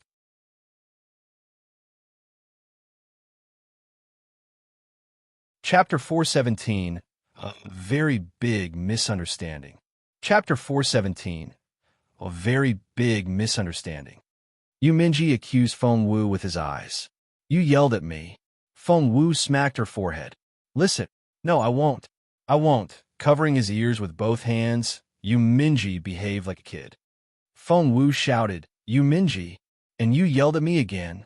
Yu Minji said indignantly. What on earth do you want me to do? Feng Wu didn't know what to do with this goofball. Beg me. Yu Minji gloated. Say, brother Yu Minji, please don't tell anyone else. Please? Say it. Yu Minji prompted Feng Wu. Feng Wu. Yu Minji seemed to love that idea, and he gave Feng Wu a sidelong glance in satisfaction. That's right. Beg me. Feng Wu took a deep breath. Crossing his arms over his chest, Yu Minji snorted. Do that, or I'm going to tell everyone about it. Then, everyone will. Feng Wu took another deep breath. Do I have any other options? Yu Minji grinned. Nope. Feng Wu said. You'll keep it a secret if I do that. Yu Minji said proudly. Of course. I always keep my word, and I won't tell another soul. You'll keep the secret from me after I say that. Yes. Fine. Feng Wu rolled up her sleeves. They were just words, and it wouldn't hurt her. Mimicking Yu Minji's tone, Feng Wu said those words in a cloying voice. To demonstrate how devoted she was, Feng Wu even tugged Yu Minji's sleeve and looked into his eyes. If one were to observe them from afar, one would think that they were staring at each other in an affectionate way. Wow, Feng Wu, it's really you. Someone cried out in surprise. Feng Wu's heart sank, and she had a very bad feeling about this. She turned to look. Mu Yao Yao. Feng Wu had met her a few times in northern Border City. Mu Yao Yao had joined hands with Feng Lu and tried to set Feng Wu up a few times. However, none of them worked, and Mu Yao Yao had wound up eating her own bitter fruit. Why are you here? Feng Wu frowned. I wouldn't have seen that great scene if I wasn't here. Mu Yao Yao widened her eyes in an exaggerated way. Feng Wu, I thought you were in love with the Crown Prince. Why are you all over Yu Minji now? You're such a frivolous, shameless woman. Feng Wu frowned a little. She couldn't be bothered to argue with Mu Yao Yao and was ready to leave with Yu Minji. There was something else she needed to tell Yu Minji. However, Mu Yao Yao wouldn't let her. What? You're trying to run away after being spotted? Mu Yao Yao glared at Feng Wu. Women like you don't deserve to love the Crown Prince. Feng Wu was speechless. Mu Yao Yao kept her gaze on Feng Wu. Leave the Crown Prince alone, or I'll tell everyone how brazen you are. She stormed off after that. She was so thrilled. Yu Minji would be a very desirable man if Jun Linyuan, the unparalleled genius, didn't exist in this world. However, there he was. If I can make the thing between Feng Wu and Yu Minji stick, Mu Yao Yao finally figured out a way to tarnish Feng Wu's reputation. Shall I kill her? Yu Minji sounded as casual as if he was talking about the weather. Feng Wu asked in resignation, Is killing people as simple as drinking or eating for you? Yu Minji shrugged. Feng Wu then asked, Why do you need to kill her?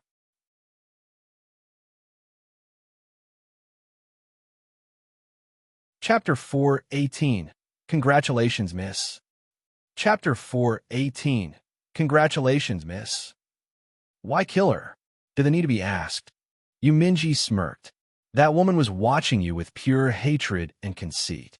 Only then did Feng Wu realize that despite the goofy teenager's bright smile, he was still from the Dark Court. He had grown up watching people kill each other, and a bloody massacre wouldn't even make him blink. Taking lives came to him as naturally as breathing. Recalling what Mu Yao Yao had done to her back in northern border city, Feng Wu snorted. If someone is going to kill her, it has to be me. That's right. Yu Minji's eyes lit up. You're a pretty decent cultivator yourself, and you won't break a sweat killing her. That reminded Yu Minji of Feng Wu's lie, and he got cross again. He glared at Feng Wu with puffed-out cheeks. Feng Wu rubbed her temples. How could the teenager be so vengeful? She said grumpily. Fine. I kept it a secret from you. When are you going to let it drop? Plus, you're the only person outside of my family who knows about it. Feng Sun doesn't know. Yu Minji's eyes flickered. No. And Xianyi doesn't know? No. What about Jun Lin Yuan? I don't think he knows. I didn't tell him anyway, Feng Wu said affirmatively. Yu Minji, who had been vexed a moment ago, became excited. Grabbing Feng Wu's hands, he said with eyes that sparkled like the brightest stars in the night sky. Jun Lin Yuan doesn't know? He doesn't. Ha ha ha. He really doesn't know? Feng Wu nodded. Ha ha ha. Yu Minji was so pleased. He was in on the secret when Jun Lin Yuan wasn't. Ha ha. Yu Minji couldn't keep the excitement out of his voice, and he gazed at Feng Wu with wide-open eyes. Don't tell Jun Lin Yuan about your cultivation ability. This is between us now. Okay? Feng Wu was speechless. Why was Yu Minji so happy over such a petty thing? However, since Yu Minji had promised to keep the secret, which put her mind at ease, Feng Wu nodded. Okay. Since Yu Minji was still grinning, Feng Wu snapped. I see you have nothing better to do. Do me a favor, then. What do you need? Yu Minji was thrilled. Little Feng Wu hadn't asked Feng Sun or Jun Lin Yuan for help, but had turned to him instead. He was so happy. Feng Wu then whispered something in Yu Minji's ear. No problem. Consider it done. Yu Minji patted his chest, then dashed off. After that, Feng Wu returned to Fallen Star Yard. Sister, Feng Xiaoqi ran toward her in a hurry, the dagger still in his hand. His forehead was covered with sweat. Sister, what happened? Is that bad guy going to tell on you? Uncle Chiu and Granny Zhao also watched Feng Wu anxiously. Feng Wu smiled. We're safe. Phew. Everyone let out breaths of relief and relaxed. It was so frightening. Granny Zhao was the first to come back to herself, and she smiled at Feng Wu. Congratulations, Mississippi. You're finally a spiritual grandmaster. Uncle Chiu also cupped his hands in excitement. Congratulations. No one could have leveled up at such a tremendous speed like you. Xiuling also made her way to the courtyard with much difficulty, and excited tears covered her face. Miss Wu was the backbone of this family. Members of this family could only walk tall when she was strong enough. Feng Wu looked around at everyone and said, My own improvement won't be enough. From now on, Uncle Chiu, Xiaoqi, and Xiuling, you all have to start cultivating.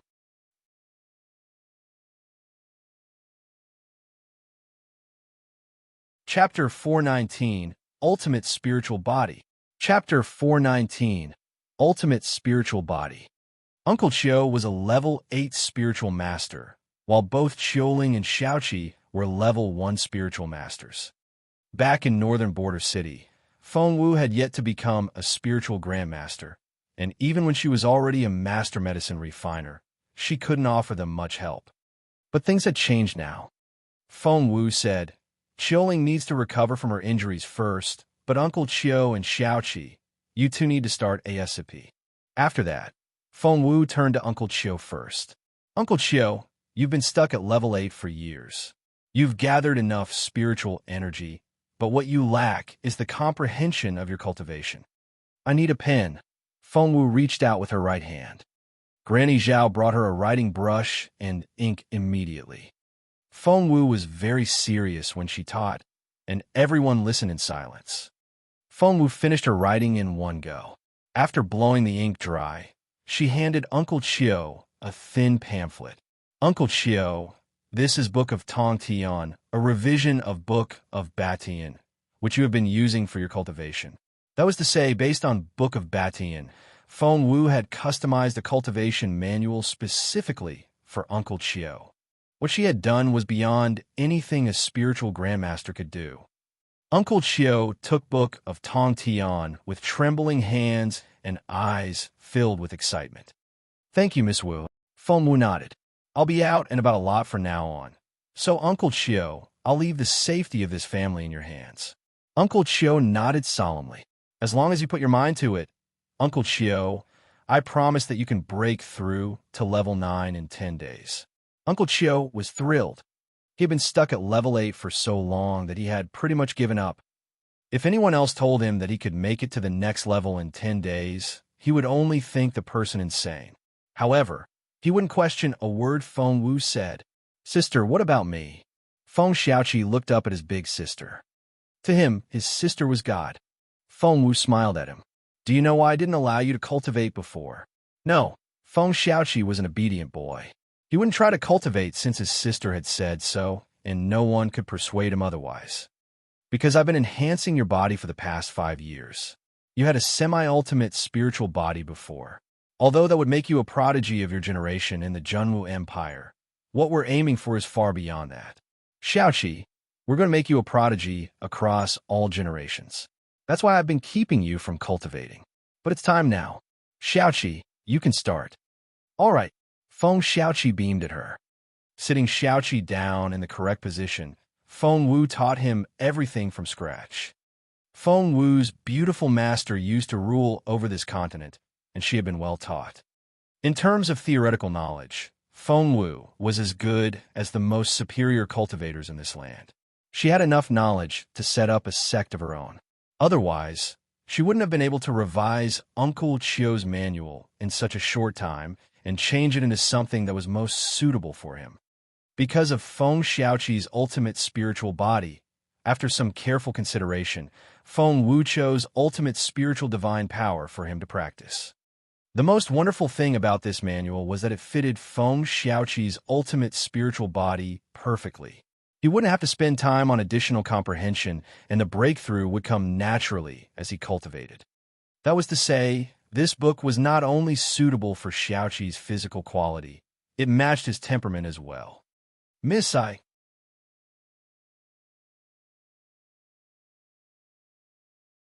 Chapter 420. No one was left out. Chapter 420. No one was left out. Xiuling lay in bed. Despite her ghastly pale face, her eyes were as bright as stars, and she was staring at Feng Wu eagerly. Feng Wu looked back at her and sighed. You were not born with the most suitable quality for cultivation. Xiuling had heard it more than once from her mistress, but still hurt to hear it now. Even with herbal baths, your physical quality can't be changed. Xiuling was on the verge of breaking into tears. But Feng Wu smiled a little at Xiuling. Give me your hand now. Xiuling looked at Feng Wu in bewilderment, but still did as told. Feng Wu rested her fingers on Xiuling's wrist for a few seconds, and a mix of surprise and comprehension flickered in her eyes. Miss? Xiuling looked at Feng Wu in wonder. Why was her mistress looking at her like that? It was kind of scary. Feng Wu smiled a little. Xiuling, I finally see what a blessing in disguise is. I've been too gentle with you. Huh? Xiuling was at a loss. Miss WH, what's wrong? Feng Wu sighed. Rubbing her eyes, she smiled bitterly.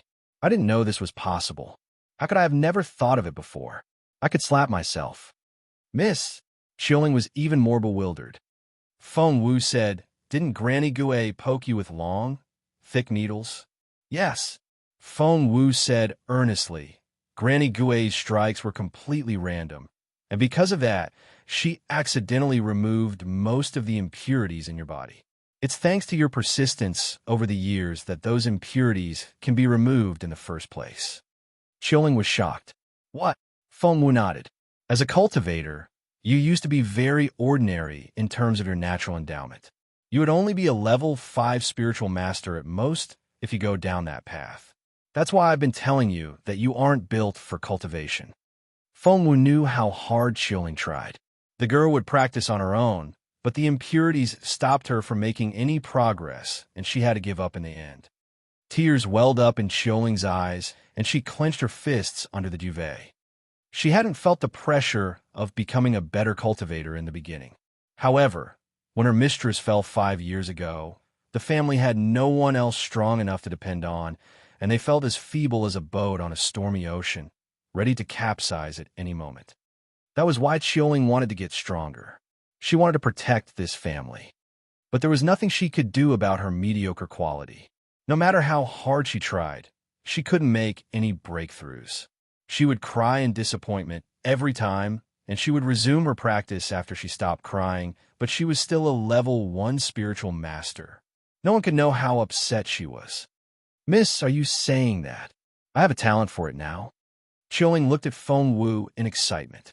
Looking at her maid, who was trembling with joy, Feng Wu nodded. "Yes, you do. And with my help, your future will be very promising."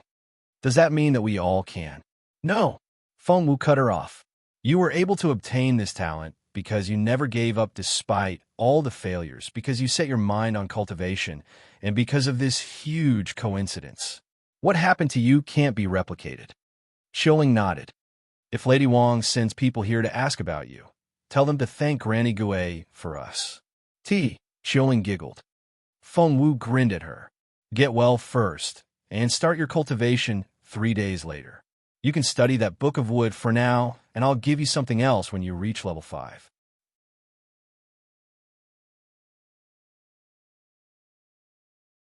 Chapter 421, Beautiful Master. Chapter 421, Beautiful Master. After leaving Uncle Qiu, Xiaoqi, and Xiaoling instructions on their cultivation, Feng Wu went back to her own room. She smiled bitterly when she was on her own. Cultivation required spiritual energy. Previously, she had been the only cultivator in the family, and she didn't need too many spiritual stones. With 3 new members on board, Feng Wu realized that she was running low on spiritual stones. No, she couldn't just sit here and wait for spiritual stones to fall in her lap. She needed to search for them actively. A figure as nimble as a cat jumped out of Fallen Star Yard later that night. The Feng clan had a store of spiritual stones, and Yin Feng held the key to the storage room. However, Feng Wu didn't need a key for such a door. As the genius girl of the family, the entire vault used to be Feng Wu's own. However, the clan wouldn't spare her any spiritual stones after she lost her ability. And of course Feng Wu wouldn't let that happen.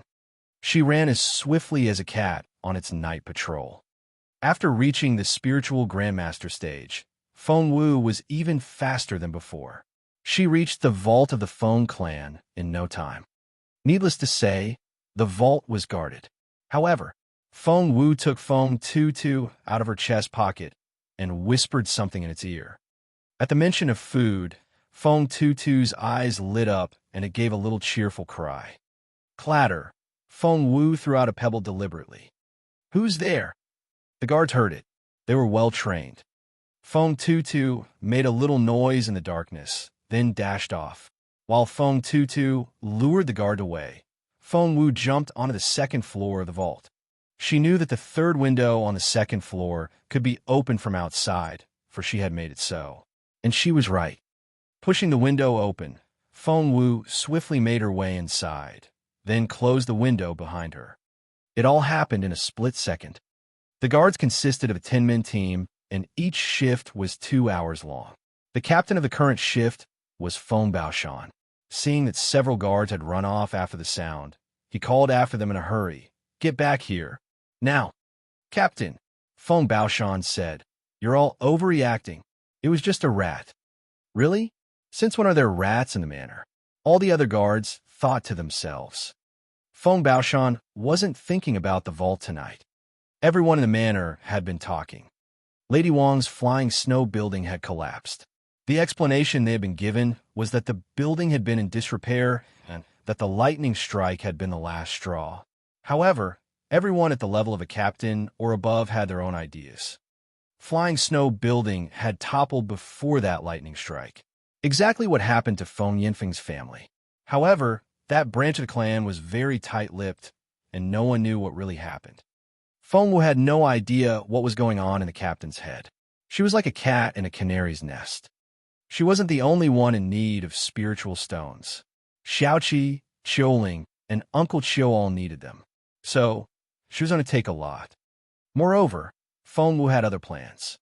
She had no interest in the books on the shelves, for she had read them all when she was little.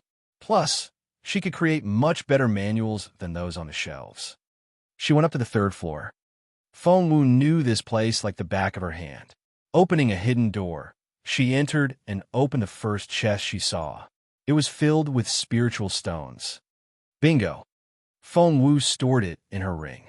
There were 2 more chests of spiritual stones. After some thought, Fengwu decided to leave them here. She could always come back for more when she needed them. After all, her beautiful master was in the ring as well.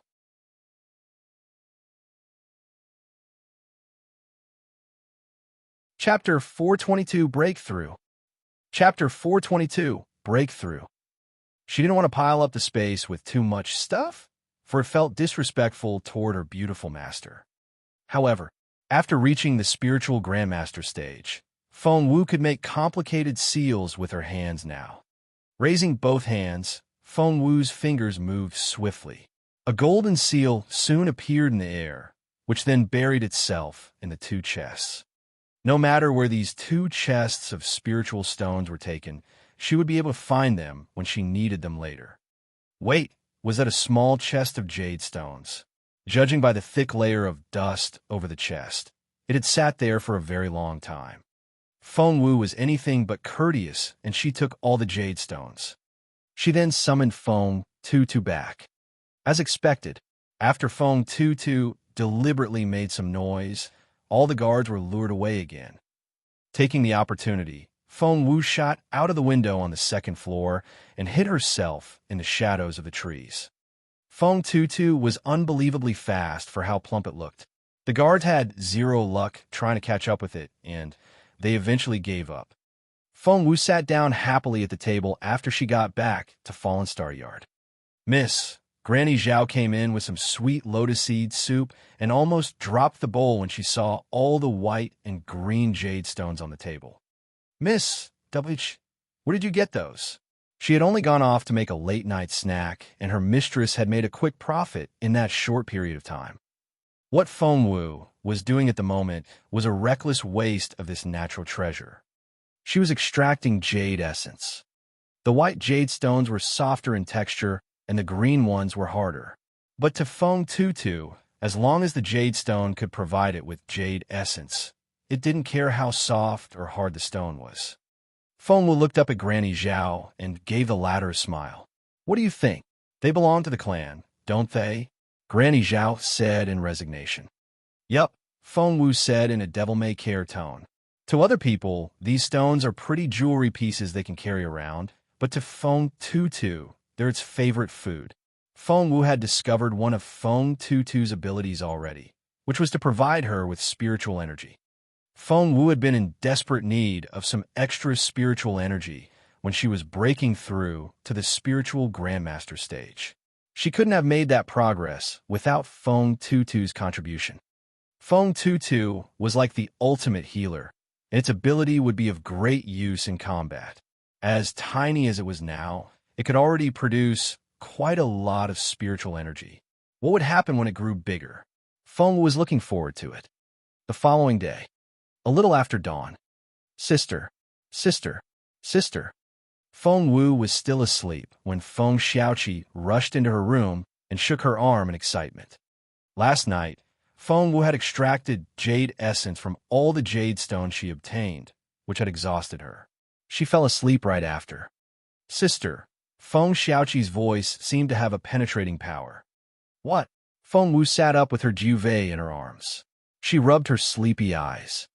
Sister, look at me. Look. Feng Xiaoqi twirled around in front of Fengwu. Sister, do you see any difference in me? Still half asleep, Fengwu looked at Feng Xiaoqi from head to toe, and her eyes widened all of a sudden. Sister? Sister? Feng Xiaoqi grinned.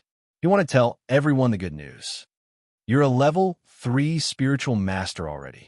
Even Fengwu was surprised. It had only been one night, and Feng Xiaoqi had leveled up twice. That was incredible.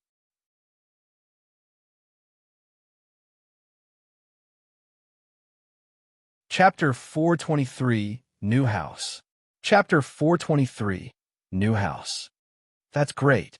Fengwu nodded with a smile. It's faster than I expected. The ultimate spiritual body is indeed incredible. Granny Zhao came in with breakfast at that moment, and she almost dropped her tray when she heard the conversation. Level 3. Young Master Qi is a level 3 spiritual master already. Granny Zhao was astonished. That's right. Feng Xiaoqi gloated. Level 3? Who are you talking about? A teenager hurried toward them. It was none other than Yuminji. However, Granny Zhao stopped him before he could set foot inside. It wouldn't be appropriate for him to enter a young lady's bedchamber. Feng Xiaoqi rushed out as well and glared at Yuminji. Yuminji's eyes lit up when he spotted Feng Xiaoqi. Hey, weren't you level 1 yesterday? Why are you level 3 already? Did you take an elixir or something? Of course not, Feng Xiaoqi said earnestly. Then how did you do it? Yuminji didn't believe him. Ow! That question baffled Feng Xiaoqi. Tilting his head, he said, I don't know. I fell asleep while cultivating, and when I woke up, I was a level 3 spiritual master. Yuminji refused to believe it. No one can make progress that effortlessly. Even a genius like himself had to climb up one step at a time. It's not like you're an ancient divine beast, Yuminji mumbled. Just then, the door opened and Fengwu came out, looking refreshed. Yuminji's face lit up at the sight of Fengwu. You have everything? Fengwu asked. Yuminji nodded. I prepared everything you asked for. But are you sure I can bring everything here?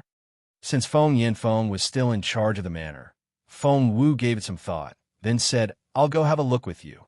Yuminji was looking forward to a moment alone with Fengwu. That's great. Sister, I'm coming with you. Feng Xiaoqi glared at Yuminji, viewing the latter a dumb bear that was trying to lure his sister away. As dumb as this guy looked, he was still a suspicious bear. However, at that moment, a tumult of voices came from outside, which didn't sound very nice at all. Granny Zhao hurried out to have a look, and she frowned at what she saw. Half a dozen grannies stood outside and were making veiled accusations of the people of Fallen Star Yard. A short distance away, other servants were stealing glances in this direction. Lady Wang must have sent them. Granny Zhao frowned. Miss, the main kitchen stopped sending us fresh food since this morning. And water, too, Granny Zhao added. Are they going to starve us to death now? Fengwu frowned. It seemed that Lady Wang was openly confronting her now. With all the cultivators here, they were in urgent need of an undisturbed environment.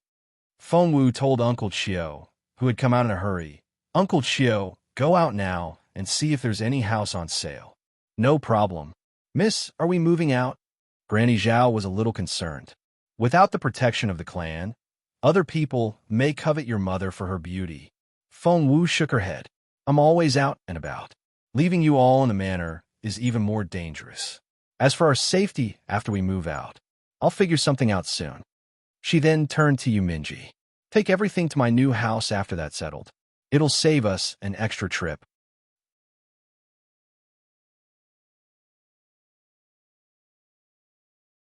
Chapter 424. Why do you need Feng Sun? Chapter 424. Why do you need Feng Sun? Yuminji sulked, for he didn't like Fengwu giving in. How can you be so cowardly? You run away the minute other people try to corner you. If I were you, I'd kill them all. Why are you doing this to yourself? Fengwu looked at Yuminji as if she was looking at an idiot. If it wasn't for what he had done last night, which had broken the delicate balance, she could still try to work her plan one bit at a time, and she wouldn't have to move anywhere. She wasn't giving in. What she needed now was a quiet, safe place with dense spiritual energy for her and her family to cultivate in. Fengwu's face softened when she saw how relieved her mother was. Here in the Feng Manor, her mother was confined to this Fallen Star Yard, which could be quite suffocating. After Fengwu found a new house, she would set up formations, and her mother would be much safer living there. Miss, before long, Uncle Chiu ran back in a hurry. Miss, Grand Secretary Feng, our next-door neighbor, is retiring soon, and he's selling his house. Uncle Chio was very efficient, and there's a smaller house on sale 2 streets away. Those are the only 2 I can find for now. Sister, are we going to buy a new house? Feng Xiaoqi was thrilled. Xiaoqi, do you want to move out? Yes. Move, move. The beautiful lady held Feng Wu's hand and looked very pitiful. Sure, sure. We're moving out soon. Feng Wu rubbed her mother's head. She had been wrong. She thought that by coming back to the Feng Manor, her family would at least have some protection. She had planned to lay low for a while, and everything would be better when she was strong enough. But as it turned out, her family had suffered, which was something Feng Wu couldn't stand. But sister, do we have enough money for a house? Feng Xiaoqi asked. All eyes turned to Feng Wu. During the 5 years in northern Border City, Feng Wu had spent all her time improving her medicine refinement skills, which was why she was able to reach the master level in a mere 5 years. No one else in the Imperial capital could have done that. However, her beautiful master had left instructions forbidding her from making any profit from the medicine she made, and Feng Wu always followed her master's orders. So, she had never made a penny from treating her patients. We'll have the money. Feng Wu didn't think that the money would be a problem. Uncle Chio, what kind of prices are we looking at? Feng Wu asked. Grand Secretary Feng's manor is square in shape, with his northern gate facing the street and the southern gate facing a lake. It's got a great location, although it's not as big as our manor. But the price. How much? Feng Wu asked. 100,000 taels of silver, and 3 spiritual herbs comprised of a 1,000-year-old ginseng, a 5,000-year-old lingji mushroom, and a 10,000-year-old Chinese knotweed. Uncle Chio smiled bitterly. How about we check out that smaller house first? Feng Wu knew the layout of Grand Secretary Feng's manor. Her master had said back then that Grand Secretary Feng's courtyard was ideal for setting up an essence-gathering formation, which would take advantage of Cloud Lake in the north. No, we're buying Grand Secretary Feng's house. Feng Wu then turned to Yu Minji. I need to go to Feng's son. You could do whatever you want now. Why Feng's son? Yu Minji flared up. What do you need him for? I can give you the money if you don't have it. And those herbs, too. I'll kill Grand Secretary Feng for you if he won't sell you the house. So what do you need Feng's son for? Yu Minji glared at Feng Wu. I'm so much better than him. Feng Wu smacked her forehead. What was this fit of pique about?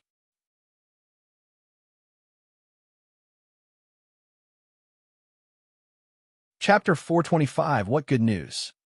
Chapter 425, What Good News? However, she still explained to him. Sir Yin is the husband of Feng Sun's eldest aunt on his father's side. If Feng want a promotion, he has to get Sir Yan's approval first. I'm going to get Feng the position he wants, but he'll have to pay for it. 100,000 taels of silver will be a price he's willing to pay. Feng was never going to use her own money to buy that house, but let Feng pay it for her. What do you need Feng's son for? I can make that happen for you. Yu Minji puffed out his cheeks. Feng was baffled. Aren't you from the Dark Court? That's right. Aren't you people the surviving supporters of the previous dynasty? That's right. So, aren't you supposed to not show your faces in public? Says who? Yu Minji protested. Of course we can walk around in broad daylight. I can walk all the way into the royal palace now if I want to. But why? Feng Wu was at a loss.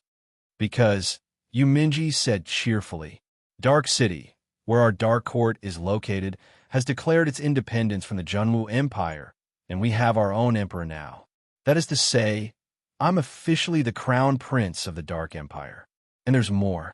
Because of some reason, which I can't tell you, your emperor needs the Dark Empire's help. The fact that it could force Emperor Wu to consent to its independence showed how powerful the Dark Court was. Emperor Wu needed the Dark Empire's help? Although Feng Wu didn't know why, she was certain that Yu Minji was telling the truth, for he wouldn't lie about something like that. Make your uncle the assistant minister of the Ministry of Official Personnel, right? Is that position good enough? I can make him a minister if you want. Yu Minji grinned. Feng Wu smiled wryly. An assistant minister will do. He won't be there very long, anyway. Yu Minji was thrilled that he could be of help to Feng Wu, for that proved how close Feng Wu was to him. She didn't go to Jun Lin Yuan, did she? The more Minji thought about it, the more satisfied he was. Feng Wu went to Feng Yinfeng straight away. Feng Lu stopped her outside the study. Feng Wu, what are you doing here? Feng Lu glared at Feng Wu, wanting to tear the latter to pieces. Feng Wu smiled. I have good news for Uncle. What good news? I'm not telling you. Get lost. Feng Lu bellowed. You're not welcome here. Get out of my sight. It's about that position of Assistant Minister of the Ministry of Official Personnel. Are you sure my uncle doesn't want to hear about it? Feng Wu said unhurriedly. Feng Lu was nothing but an ant to her. Let her in. Feng Yinfeng gritted his teeth. Feng Wu raised an eyebrow at Feng Lu provocatively, which infuriated the latter. What news would make Feng Wu come here in person? Feng Lu ran off to fetch her mother right away. What news? Feng Yinfeng sat behind the table. The bruises on his face were almost gone. However, he still seemed to be seething with anger. He hadn't forgiven Feng Wu yet. Feng Wu sat down at the table without an invitation and smiled at Feng Yinfeng. Uncle, how would you like to become the Assistant Minister of the Ministry of Official Personnel? How would he like it? She sounded as if she could get him that position with a nod of her head. That was a third-rank post of the Empire. Uncle, have you forgotten? I'm Feng Sun's friend. Feng Wu smiled at him. If young Lord Feng had a hand in this, given his relationship with the Crown Prince, he could easily make Feng Yinfeng a minister, not to mention an assistant minister. Feng Yinfeng suddenly recalled that Feng Sun had indeed greeted Feng Wu when they were at the Yin Manor. But did they know each other well enough for Feng Sun to get Feng Yinfeng that position?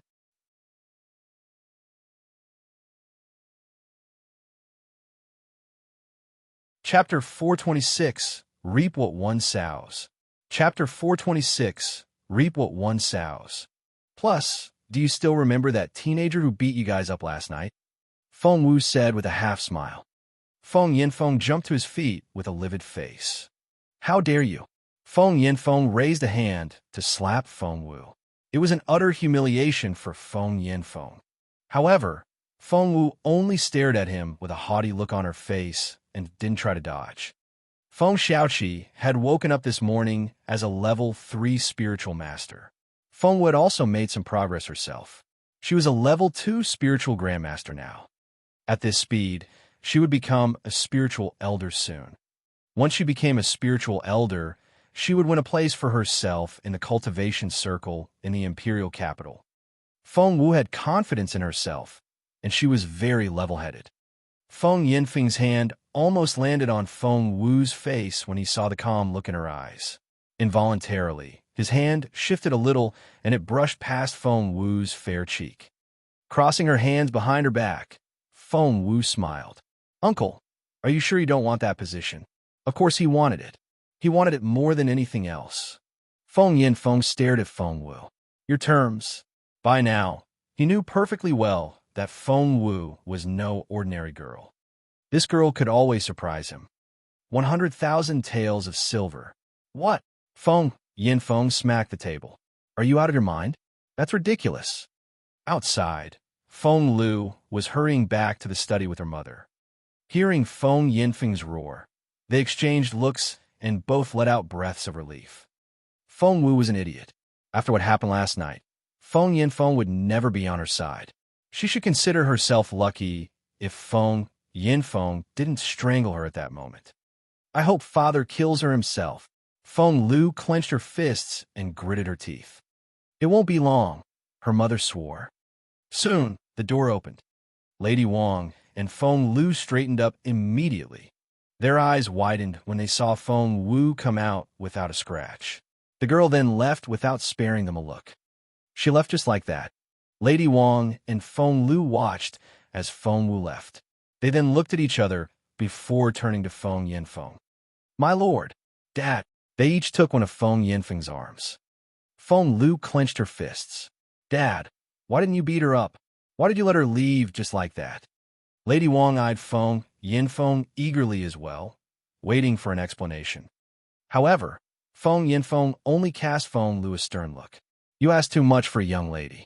But Feng Wu let an outsider beat us up. Dad, Feng Lu was going to slander Feng Wu behind her back, but it only reminded Feng Yinfeng of what had happened at the Yin Manor and of the beating he had received from that mysterious teenager. That set him off right away, and he slapped Feng Lu. None of that would have happened if it wasn't for you. You're the source of all my troubles. Feng Yinfeng then glared at Lady Wang. She's grounded for 3 months. Don't let her out. He stormed off after that, leaving the baffled Lady Wang and Feng Lu behind. Both were regretting showing up in the first place. Had they known this was going to happen, they would never have come here to laugh at Feng Wu's predicament. As it turned out, nothing happened to Feng Wu, but they had to reap what they had sown. They felt like crying, but no tears would come. Feng Wu sat on the wall of Fallen Star Yard. From there, she could see everything of Grand Secretary Feng's manor next door. It was exactly as Uncle Chiu said. Grand Secretary Feng's manor had a wonderful layout. Sitting there with her legs dangling over the wall, Feng Wu was already planning how to set up the formation once they moved in.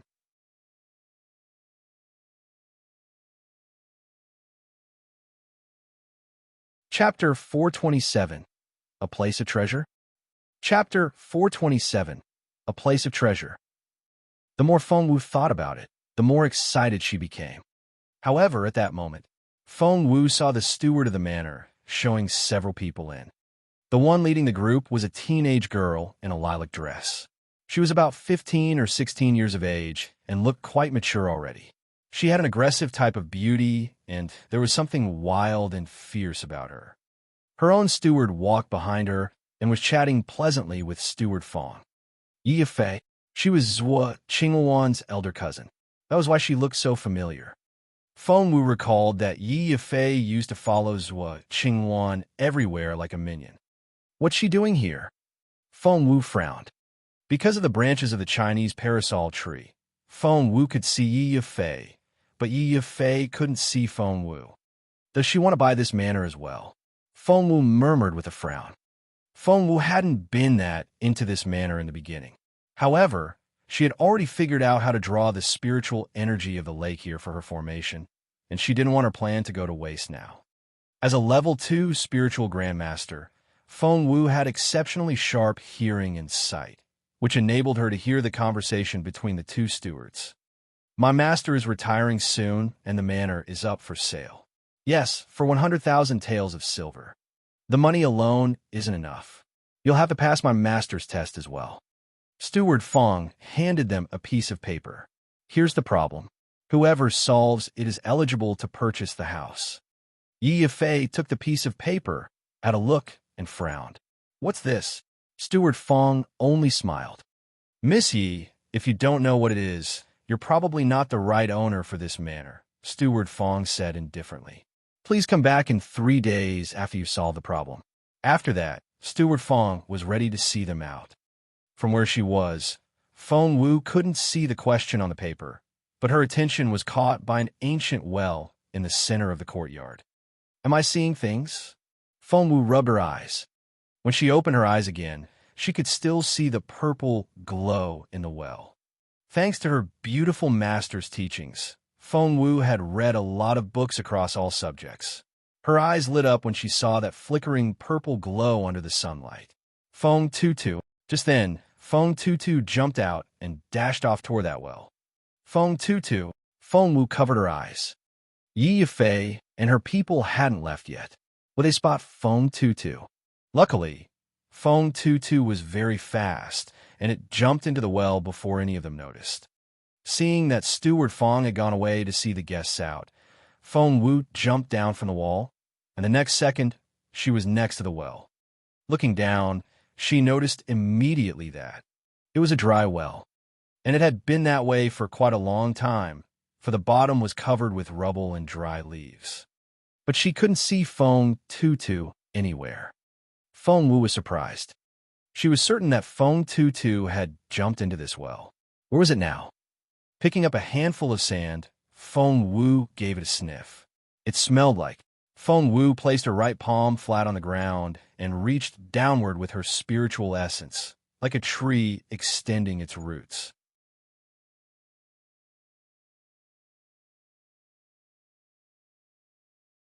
Chapter 428, A Load? Chapter 428, A Load. Just then, footsteps approached from outside again. Steward Fong, this manor, Sir Su, my master has stipulated a rule with regards to the sale of the manor. Only those that can answer this question will be eligible to purchase it. Steward Fong gave out another piece of paper. Sir Su. Feng Wu had no idea who that was, but she knew that she couldn't be spotted now. For Feng Tutu had come out with a translucent spiritual stone in its mouth.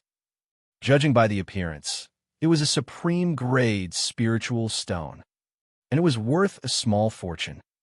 Feng Wu put away that spiritual stone immediately. Because of its grade, an advanced cultivator could easily detect its presence. As expected, Sir Su frowned just as Feng Wu put away that spiritual stone. What? He had detected a streak of spiritual energy, but it disappeared almost right away. Was he mistaken? Sir Su frowned. That only made him more eager. He had to have this manor. When Steward Fong went to see Sir Su off, Feng Wu jumped out of the well with Feng Tutu, and the next second, she was back in her own yard.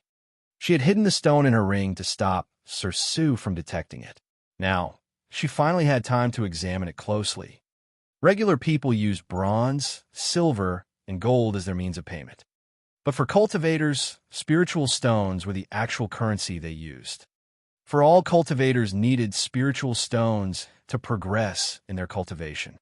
In the Junwu Empire, based on the purity and concentration of spiritual energy, spiritual stones were categorized into 4 grades: low grade, medium grade, top grade, and the rare supreme grade. The one Feng Tutu found was a top-grade spiritual stone. Most of the spiritual stones in circulation on the market were of low and medium grade. Top-grade ones were very rarely found and inordinately expensive.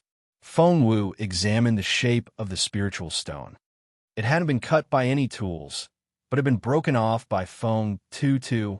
Wait, Feng Wu's eyes lit up. Could it be that the spiritual stone hadn't been buried there on purpose?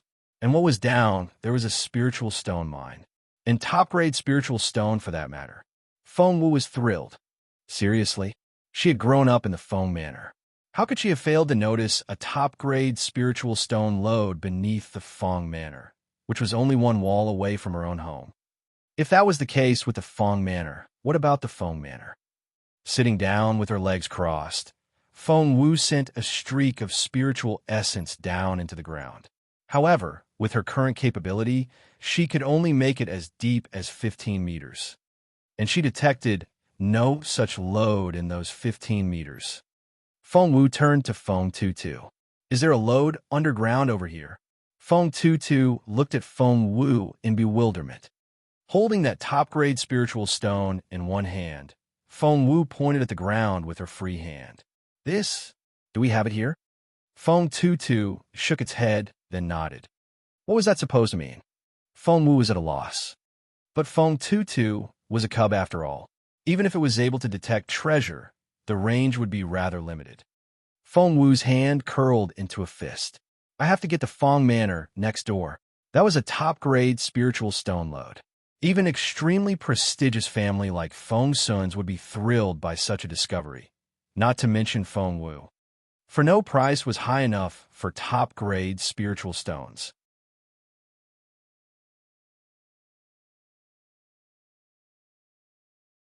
Chapter 429, The Dispirited Crown Prince. Chapter 429, The Dispirited Crown Prince. If Feng Wu had only thought the Feng Manor a possible choice before, she was now determined to become the next owner of the manor. Uncle Chiu, I don't think you should get involved. Let Yuminji do it, Feng Wu said. She couldn't let Uncle Chiu be seen in the Feng Manor, for many people knew Uncle Chiu as Feng Wu's steward, and they would be easily reminded of Feng Wu. Before she was influential enough, Feng Wu would try to stay as low-key as possible. That way, her uncle wouldn't be alerted and she could avoid getting shouted at. Uncle Chiu nodded with a smile. No problem. He turned to leave after that, but he stopped all of a sudden. Turning around, he looked at Feng Wu in surprise. That gave Feng Wu the creeps. Uncle Chiu, what's wrong? Miss Sai. Tears welled up in Uncle Chiu's eyes. Yes. All eyes were on Uncle Chio. What was wrong? Granny Zhao was especially nervous. Staring at Uncle Chio, she prompted, "Speak. What is it?" Sob. Uncle Chio broke into uncontrollable sobs. What on earth happened? Tell me. Gosh, you're killing me here. Granny Zhao was exasperated. She thought that some other unspeakable rumor about her mistress was going around again. I think I'm going to break through. Uncle Chio looked at Feng Wu in excitement.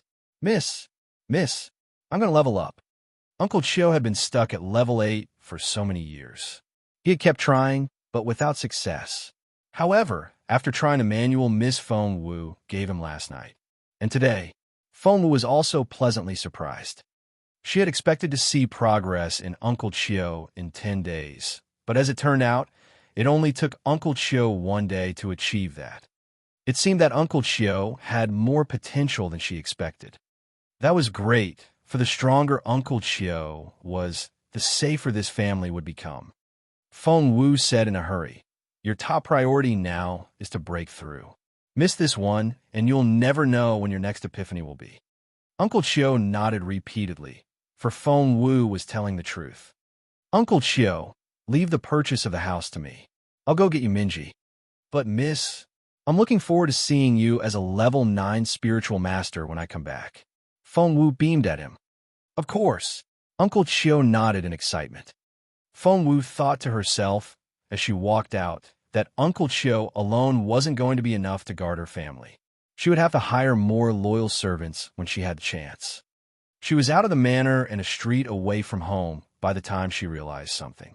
She didn't know where Minji lived. Uncle Chio had his address, but Feng Wu smiled in resignation. Uncle Chio was at the critical point of his breakthrough, which could take anything from hours to days. She couldn't afford to wait that long. Well, she had to get Feng Sun now, which didn't make any difference to her. The Crown Prince's residence. Your Royal Highness. Jun Linyuan was sitting there in a trance-like state. That was something he had never done before. But now he was sitting by Nameless Lake and staring at the swans on it with a blank face. Chong Sen hurried over at that moment. As the captain of His Royal Highness's personal guard, Chong Sen had been sent to keep a watch on the Feng Manor. What had he ever done to deserve that? Your Royal Highness. Miss Feng Wu went to Northern Feng Mansion. Then, to Chong San's astonishment, his dispirited master bolted up from the rocking chair like a spring and grabbed him by the collar. What did you say? His Royal Highness was so frightening. Chong San shuddered at his furious voice.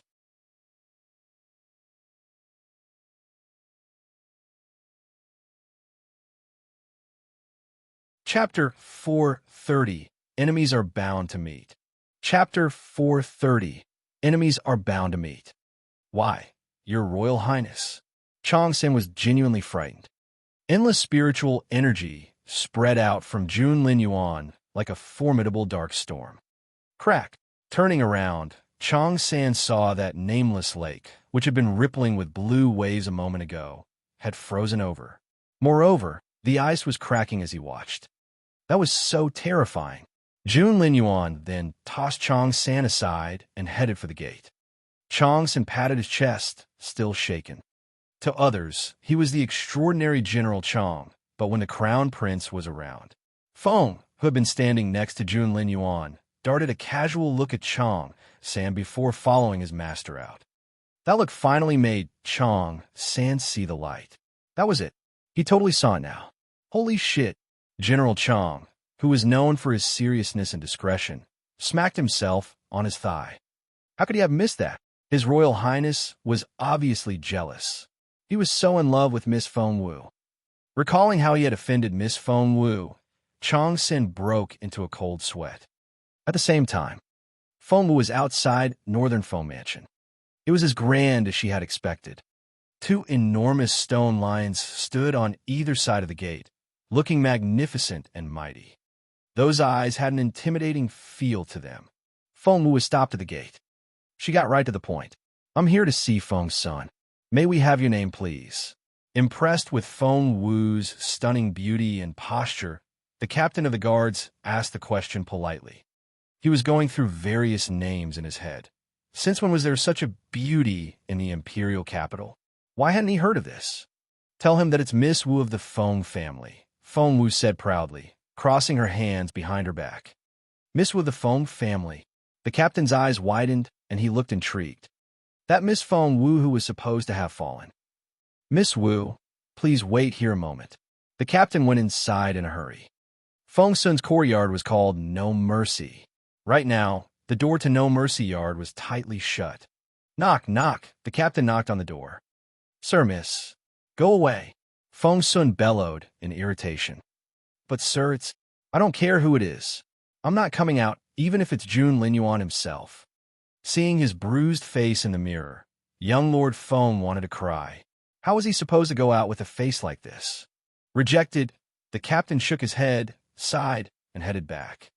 It wasn't that he didn't want to help, but his master wouldn't see anyone. Miss Feng Wu, young Lord Feng, isn't seeing any visitors today. Captain Zhou smiled at Feng Wu awkwardly. I'm afraid you'll have to come back some other day. Feng Wu frowned a little. He's not receiving visitors? No. He said so himself. Yes. Naturally, Captain Zhou omitted the part about Jun Linyuan. Feng Wu was bewildered. Why wouldn't Feng Sun see her? Something wasn't right here. Sorry about turning you down, Captain Zhou said attentively. Miss Wu, are you all right going back on your own? Shall I arrange an escort for you? To be fair, Captain Zhou was a kind man. However, why isn't it Feng Xiaowu? What? You're in trouble and need young Lord Feng to save you? Said a taunting voice. Feng Wu looked up. So it was true. Enemies were bound to meet.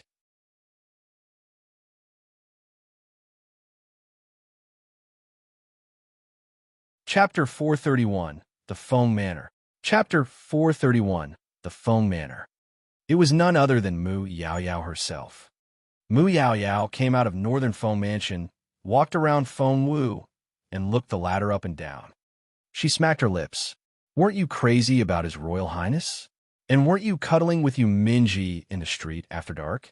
Why, you moved on to young Lord Feng now. Well, he won't even see you. Ha ha ha. After she was done laughing at Feng Wu, Mu Yaoyao said to Captain Zhou, This is Miss Feng Wu. That's right, the useless Miss Wu, who can think of nothing but chasing after men. Get her out of here before she upsets young Lord Feng. After that, Mu Yaoyao left with a gloating smile on her face. Immediately, everyone looked at Feng Wu strangely. Crazy about His Royal Highness. Cuddling with you Minji in the dark. And she was after young Lord Feng now. Wait, the girl was so pretty and elegant. Could she really be that kind of person? Captain Zhou frowned. He wasn't going to offer Feng Wu any help anymore, but was going to chase her away.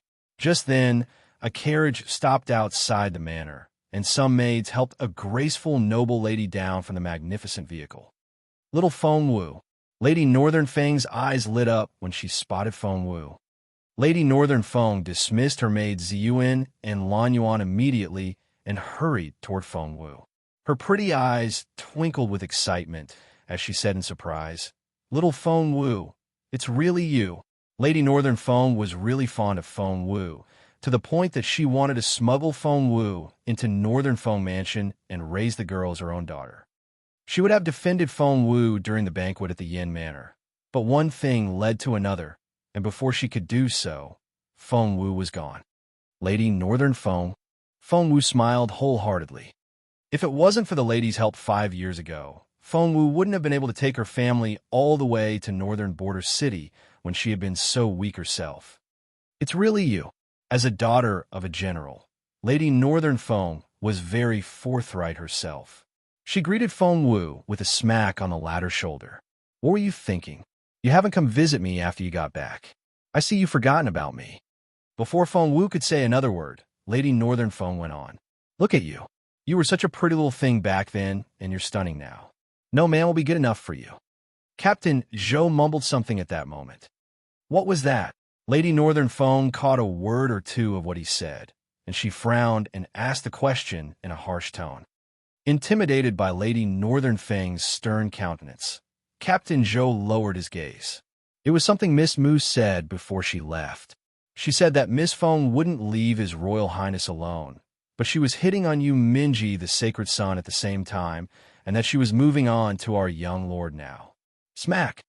Lady Northern Foam flared up. That's bullshit. What was she thinking? Xiao would never do those things. Do all noble young ladies nowadays behave that way? Slandering other people with the most groundless rumors? Go get Mu Yao Yao back here. I'm going to question her myself. Despite how fierce the lady was, Captain Zhou never questioned anything she said. He saw the light immediately. So, Miss Mu had made all those things up. Young ladies nowadays were so unbelievable.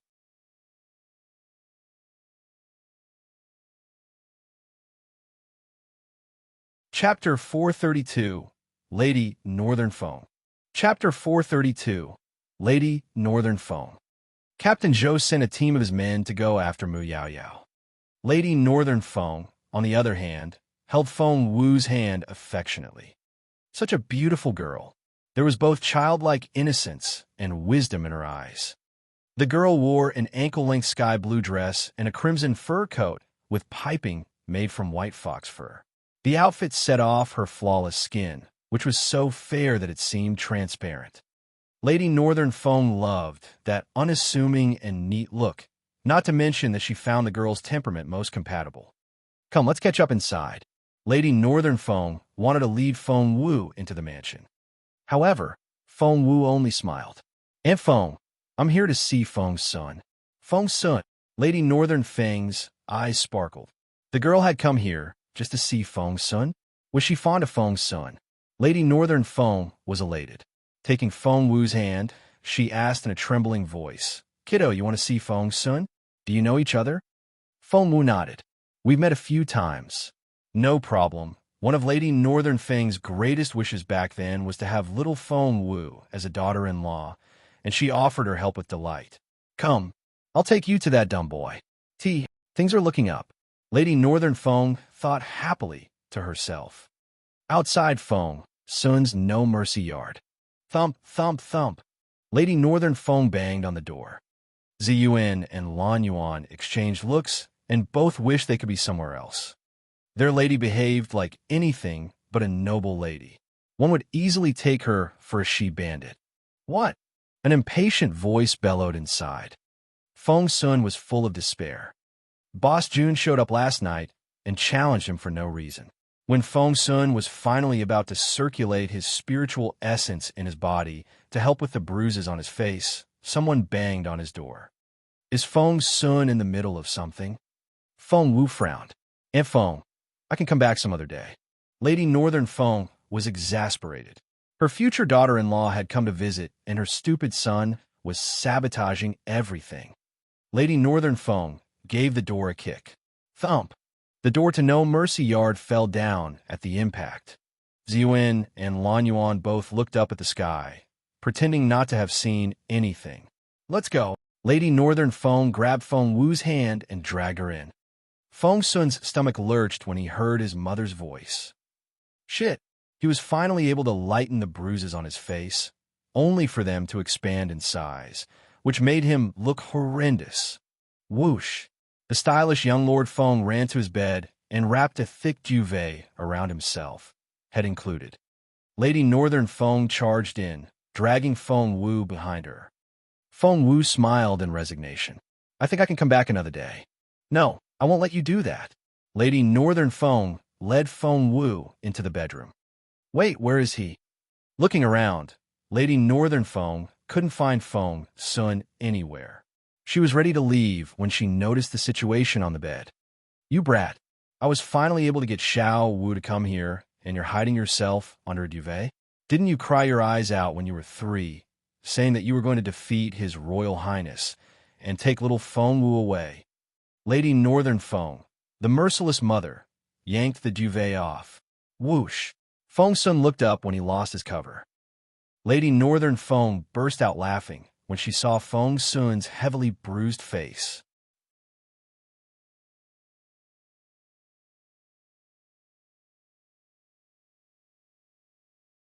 Chapter 433. Trust me on this. Chapter 433. Trust me on this. Feng Sun was full of despair. He knew it. He knew it. Other mothers would burst into tears and shower their children with endearments if they found their babies beaten up like this. But what did his mother do? She laughed. Feng Sun was seriously considering the possibility that he was a giveaway in some buy-one-get-one free deal. Ha ha. Feng Sun looked at his mother with an impassive face. She wasn't just laughing. She was cracking up. Was she really his mother? You gosh. What happened to you, dummy? Who did this to you? Poor kid. Ha ha ha. Lady Northern Feng laughed until she was in tears. Feng Sun felt like crying. What was his mother thinking? She could at least offer him some comforting words. No one did this to me. I had a fight. F-I-G-H-T. Ever heard of that? Feng Sun tried to defend himself. With whom? Boss June, of course. Feng Sun said proudly. Lady Northern Feng burst into laughter again. Are you sure that was a fight? I think it was more like a slaughter. Feng Sun was speechless. He had to have a real mother somewhere in this world. Growing up, the biggest bully in his life was none other than his mother here. Feng Wu couldn't hold back her laughter anymore. Only then did Feng Sun realize that there was someone else in the room. Turning his bruised, swollen face, he saw who it was and he jumped out of bed. Little Feng Wu. Looking from Feng Sun's hideous face to Feng Wu's stunning one, Lady Northern Feng sighed inwardly. Her dumb boy was never going to be good enough for the brilliant girl. How sad. Lady Northern Feng rubbed her forehead. I'll leave you young people to solve your problems on your own. I'm too old for this. She left after that, taking Ziyuan and Lan Yuan with her. Feng Sun stared at Feng Wu and was obviously ashamed of the way he looked right now. Why did June Lin Yuan beat you up? Feng Wu said down on a hammock opposite Feng Sun in a familiar manner and grinned at him. I told you already, it was a fight. We fought. Feng Sun stressed. To be more precise, Boss June challenged me first. Poor Feng Sun. Everything he said was true, but Feng Wu wouldn't believe him. He's so much more powerful than you. Why would he do that? He's not stupid. Feng Wu tossed a pine nut in her mouth and asked in an unhurried tone. Feng Sun scratched his head. He couldn't figure it out himself either. Why had Boss June done that? What's going on with Boss June? He warned me when he left, telling me to keep my distance from person. But who did I get so close to? Feng Sun frowned. He was completely at a loss. So, he decided to put that aside and warn Feng Wu instead. Little Feng Wu, I need to tell you something. What? Feng Wu looked at Feng Sun in bewilderment. Feng Sun said earnestly, Boss June is really weird these days. He's peevish and unpredictable. So, don't get close to him, and when you see him, keep your distance. You better leave ASAP when you see him. Understand? Feng Wu was bemused. Is that really necessary? Of course. Of course it's necessary. Feng Sun stressed and patted his chest. I grew up with Boss June, and I know him the best. Just trust me on this. Feng Wu said, whatever.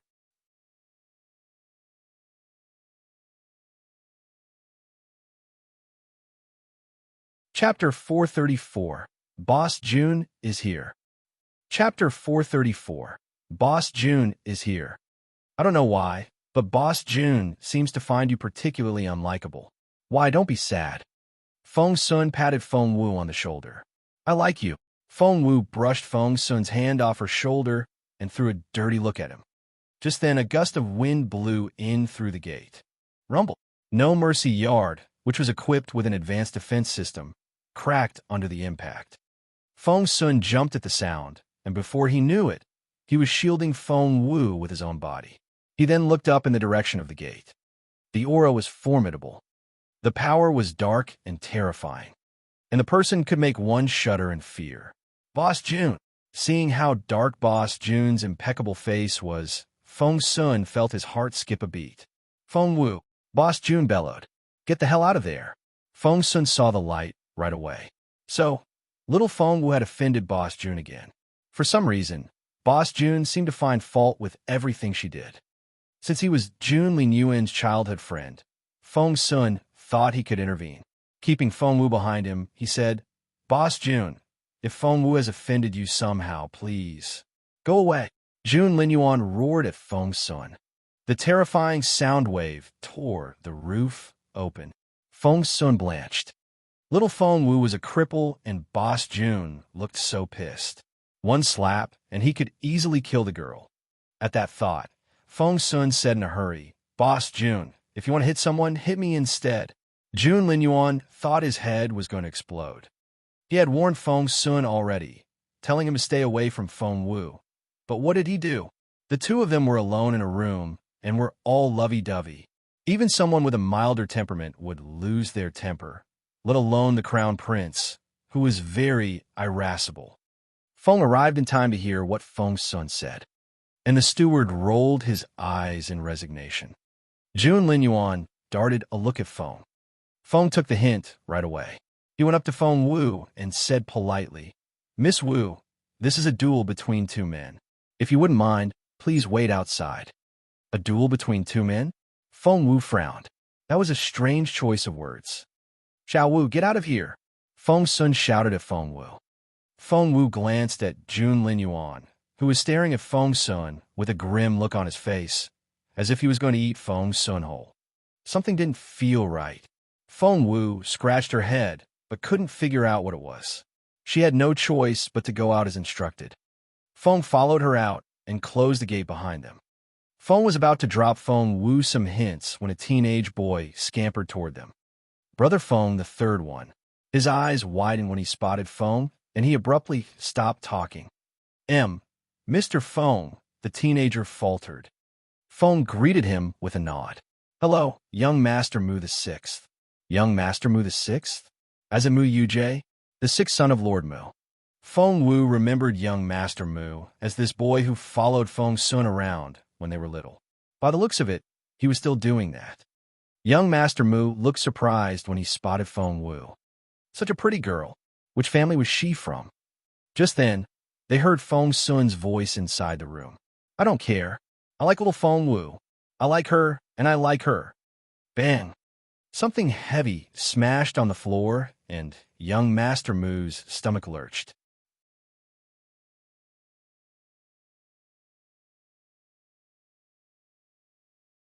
Chapter 435, BFFs.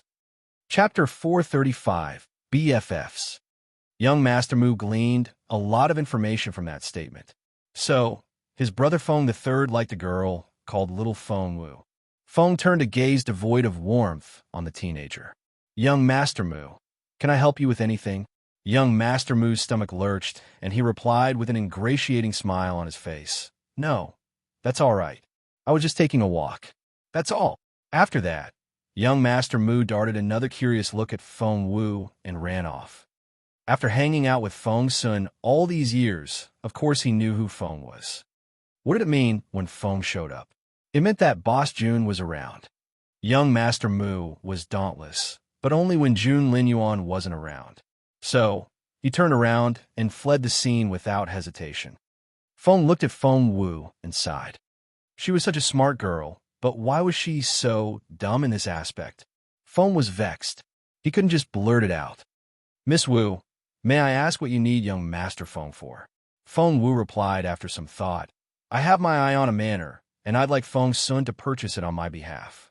"May I ask which manor is it?" Feng asked. "It's Grand Secretary Feng's manor." No sound came from inside the room, and Feng Wu frowned. "I think it'll take them a while to finish. I'm off." She didn't think Jun Linyuan would do actual harm to Feng Sun, so she left after waving goodbye to Feng. Feng Wu decided to have a look at the Feng Manor after she left Northern Feng Mansion. However, she heard a racket as soon as she walked out into the street. An angry female voice shouted, "Duan Chaoga, you broke the antique vase and cut my hand. You're going to pay for this." Duan Chaoga. Feng Wu recalled one of her childhood playmates, whose name was Duan Chaoga. She was a neglected daughter of her father's concubine, and the Duan family offered her to Feng Wu as a partner in training. In fact, they were making Duan Chaoga a servant for Feng Wu. Needless to say, Feng Wu just treated the girl as her equal and a friend. Chaoga? Was that her?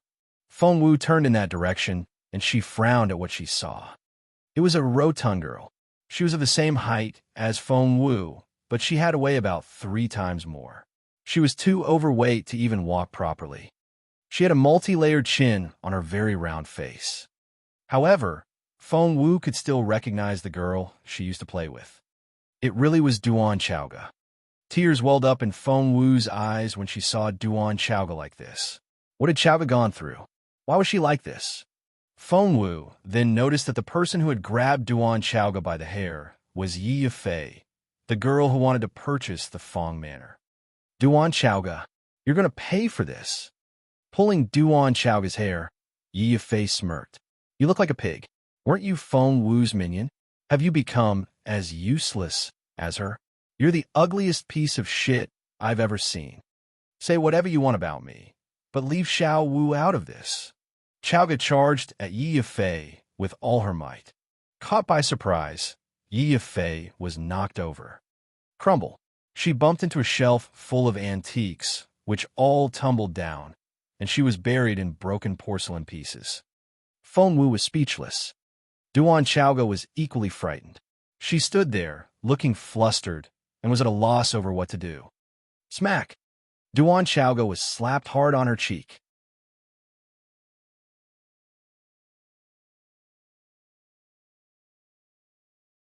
Chapter 436. How much? Chapter 436. How much? You bitch. How dare you push Sister Yifei? Things have changed since 5 years ago. Kneel and apologize to Sister Yifei.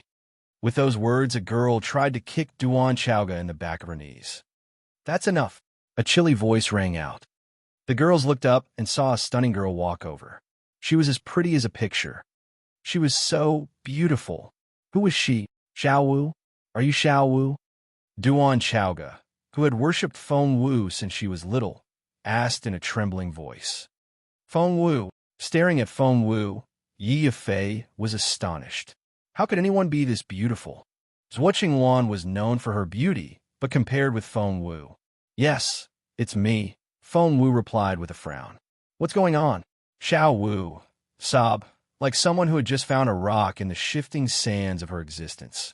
Chaoga dashed toward Feng Wu in excitement. Xiao Wu, you're back. You're really back, sob. Yeah. Yi Yifei smirked. I was wondering who would be ignorant enough to stick their nose into this. So, it's you, Miss Wu of the Feng clan. Miss Feng Wu, aren't you a useless piece of shit now? Are you sure you're not biting off more than you can chew? Feng Wu glanced at Chaoga, and Chaoga quickly told her what happened. It was as Feng Wu suspected. Yi Yifei had asked for the antique piece Chaoga was holding, and with no idea how to handle such a piece properly, Chaoga had handed Yi Yifei the whistling vase straight away.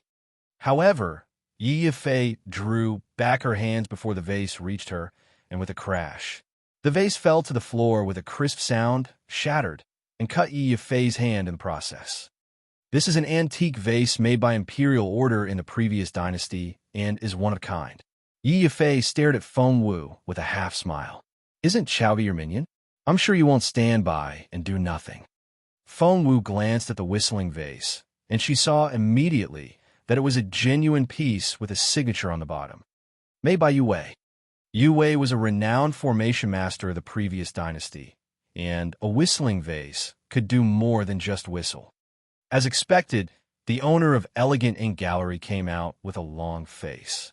Miss Duan, that was a whistling vase made by Master Yu Wei himself, and it was reserved for a client. What am I going to do now that you've destroyed it? It wasn't me. Chaoga pointed at Yi Yifei. She drew back her hands first. Mr. Mo said with a grimace. Miss Duan, you should have followed the rules of an antique shop. When other customers ask for something you're holding, you should put it down first, then the other party can pick it up. Duan Chaoga shook her head. How was she supposed to know that? Feng Wu realized that Yi Yifei had set Chaoga up. Mr. Mo handed Feng Wu the base of the vase. Look, see that? It proves that this is Master Yu Wei's work. Miss, I'm not trying to trick you. It really is Master Yu Wei's work. And how much is it worth? Feng Wu darted an indifferent glance at Mr. Mo. To Feng Wu, Chaoga had always been a little sister to her. She couldn't bring herself to see Chaoga trembling like a bunny like this. Moreover, those people were doing this to Chaoga because she was Feng Wu's friend. At the end of the day, Duan Chaoga had been implicated because of Feng Wu. Mr. Mo smiled bitterly. Miss Feng, Master Yue's work can't be measured in terms of money, for it comes with a formation, which can help with cultivation. I believe you should know that.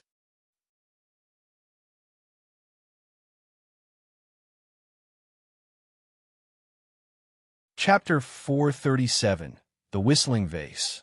Chapter 437, The Whistling Vase. Master Yue's work indeed comes with spiritual formations. Feng Wu nodded. So this whistling vase is worth 1,000 low-grade spiritual stones. Mr. Amo smiled. 1,000 low-grade spiritual stones? Are you kidding me? Where am I supposed to get that many spiritual stones? Chowga was terrified. It was common knowledge that spiritual stones were the hard currency in the cultivation circle, more so than actual gold and silver. However, spiritual stones were scarce in quantity, and supply always fell short of demand. Hence, the price of spiritual stones had always been exorbitantly high. Well, you can't come up with that much money, but your Feng Wu can. Right, Miss Feng Wu? Yi Yifei glanced at Feng Wu with a half-smile. I like to see you cast Duan Chowga aside. Of course, Feng Wu wasn't going to abandon her friend.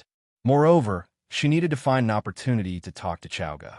How had that petite, slim girl from 5 years ago become such a butterball? Although the most important thing now was to take care of Mr. Amo and Yi Yifei. Feng Wu ignored Yi Yifei and turned to Mr. Amo.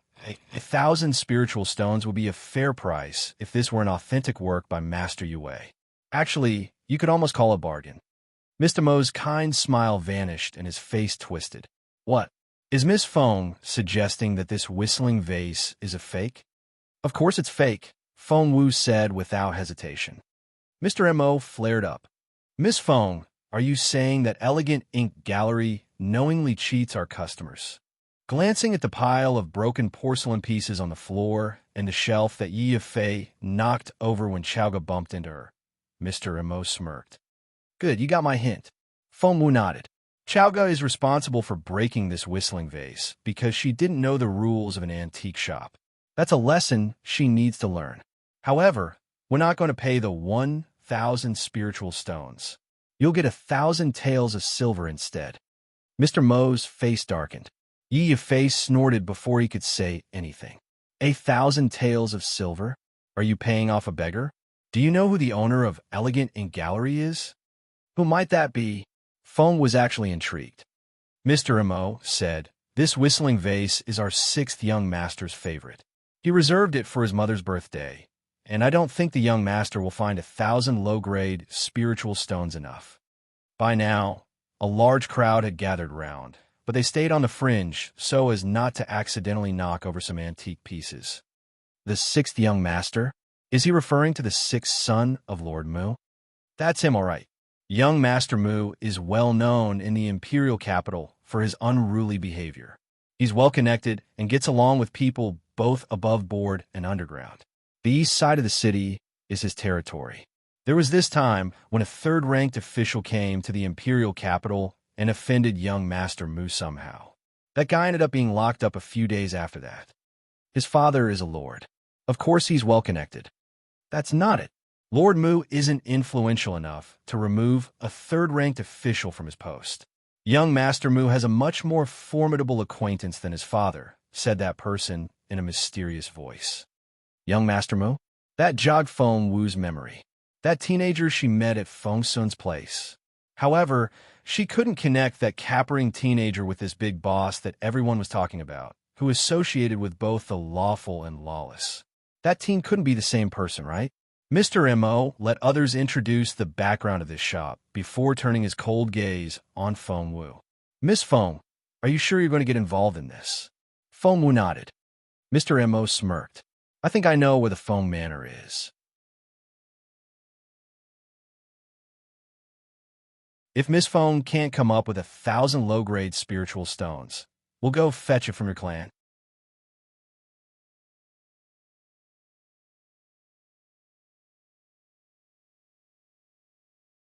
Chapter 438, Chowga.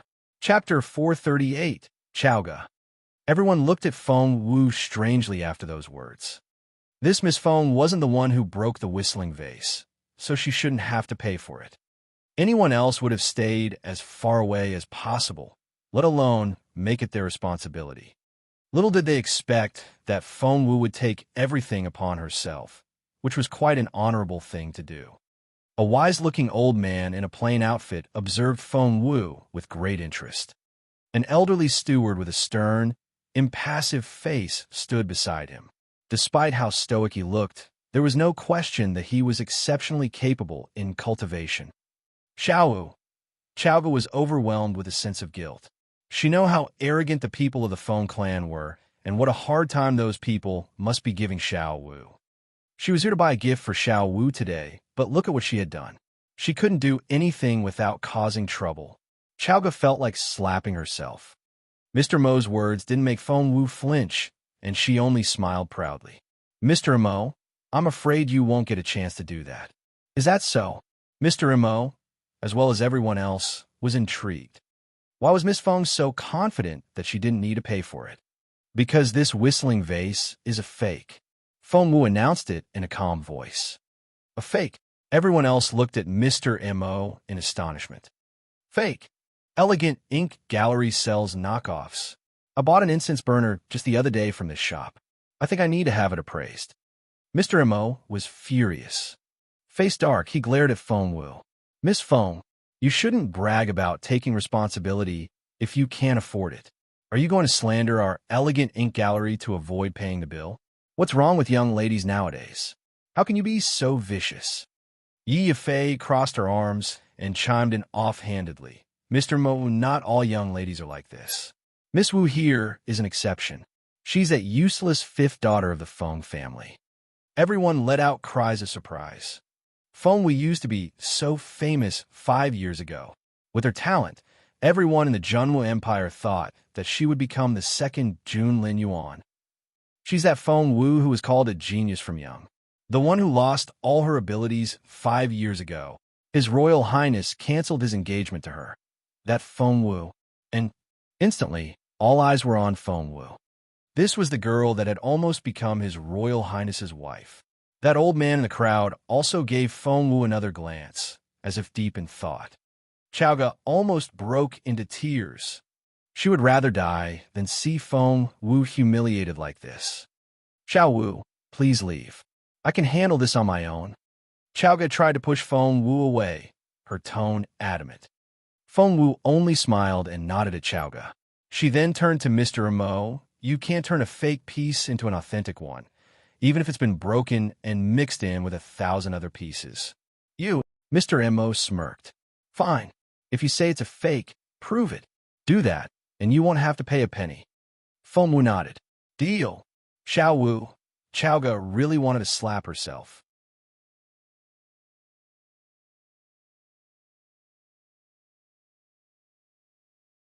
Chapter 439. Like I said, a fake. Chapter 439. Like I said, a fake. Why did she have to push Yi Yifei? Even if she had to, why did she have to knock over that long shelf full of antiques? Xiao Gu was almost in tears. Yi Yifei glanced at Feng Wu with a half-smile. There had to be over 10,000 broken pieces here. There was no way she would be able to find the dozens of pieces that belonged to that whistling vase from the pile. Yi Yifei wasn't the only one who thought that way. So did all the onlookers. However, Feng Wu only crouched down and began rummaging through the pile. Soon, she picked out a piece of white porcelain. Xiao Gu found a piece of cloth and lay it next to Feng Wu. Feng Wu put the broken piece on it. 1, 2, 3. Soon, Feng Wu found 18 broken pieces. Yi Yifei stared at Feng Wu. That's impossible. How did you do that? They can't be all from that vase. Feng Wu darted a quick glance at Yi Yifei. What do you know about antiques? That successfully shut Yi Yifei up. The others all looked at Feng Wu in disbelief.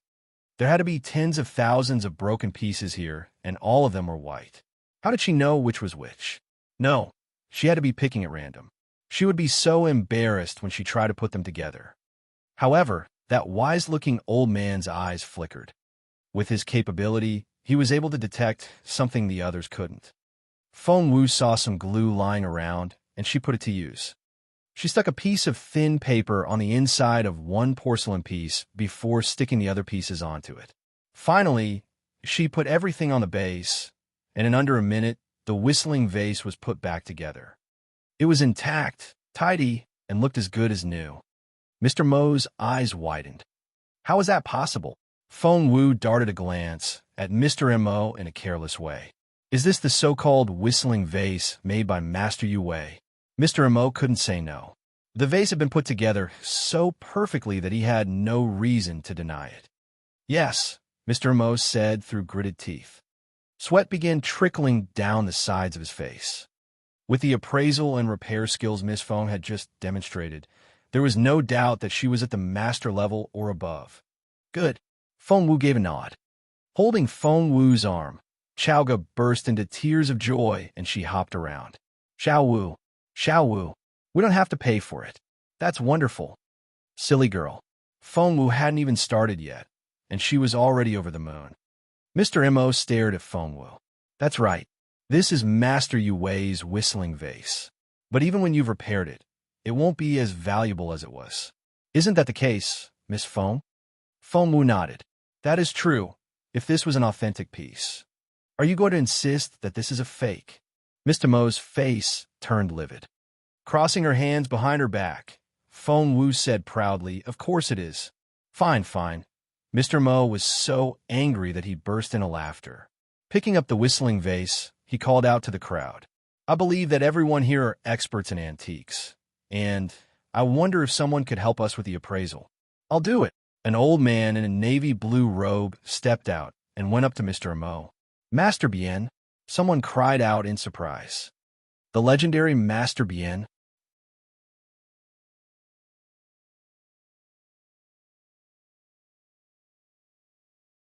Chapter 440, The One-Time Genius. Chapter 440, The One-Time Genius. Who's Master Bien?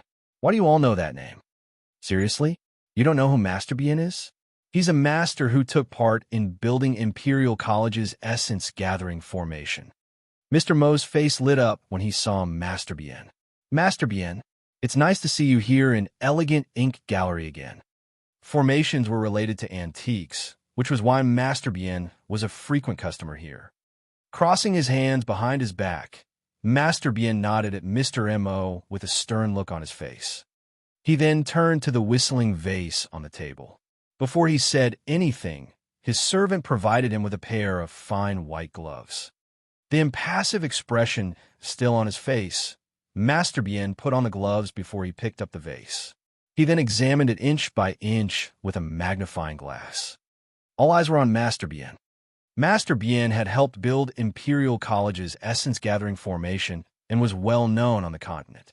He was a famous figure in both the formation and antique circles. His words were deemed authoritative. What do you think? Mr. Mo clenched his fists and looked at Master Bien nervously. Master Bien focused mainly on the signature on the base. Finally, he turned his sharp gaze on Feng Wu. The signature belongs to Master Yu Wei, and this isn't fake. Wow! Everyone looked at Feng Wu strangely after that initial exclamation. Especially Yi Fei, who smirked at Feng Wu. Feng Wu, even Master Bien has confirmed that this whistling vase is authentic and that this is Master Yu Wei's real signature. What else do you have to say? Mr. Mo put on a most aggrieved look. Miss Feng Wu, are you still going to insist that this vase is fake? Master Bien stared at Feng Wu with animosity. The wise-looking old man in the crowd looked even more intrigued. However, Feng Wu didn't seem bothered at all. There was something utterly confident about her when she smiled. Yes, it's a fake. By then, the others were staring at Feng Wu in disbelief. She denied it stubbornly even when Master Bien had drawn his conclusion. There was something wrong with this girl's character. Yi Fei burst into laughter. I've never met anyone as shameless as you. Feng Wu, how can you be so disgusting? It won't turn into a fake just because you say so. Mr. Mo also smirked. Miss Feng, if you don't have that much money on you today, it won't be a problem. Everyone here are witnesses. I can go to the Feng clan to claim it. Even Master Bien was sneering at Feng Wu. He sighed and shook his head. I knew the one-time genius girl had fallen. But how could you have turned into this shameless person? What a pity. That was a very harsh thing to say. As an elderly master, he had made such a comment about Feng Wu, a teenage girl. One couldn't help but wonder what grudge he could have against Feng Wu. What he said inferred that it was Feng Wu's fault and made her a target. And many agreed with Master Bien. They pitted the one-time genius girl for the loss of her abilities. However, now that she had turned into this impudent girl, that pity turned into abhorrence right away.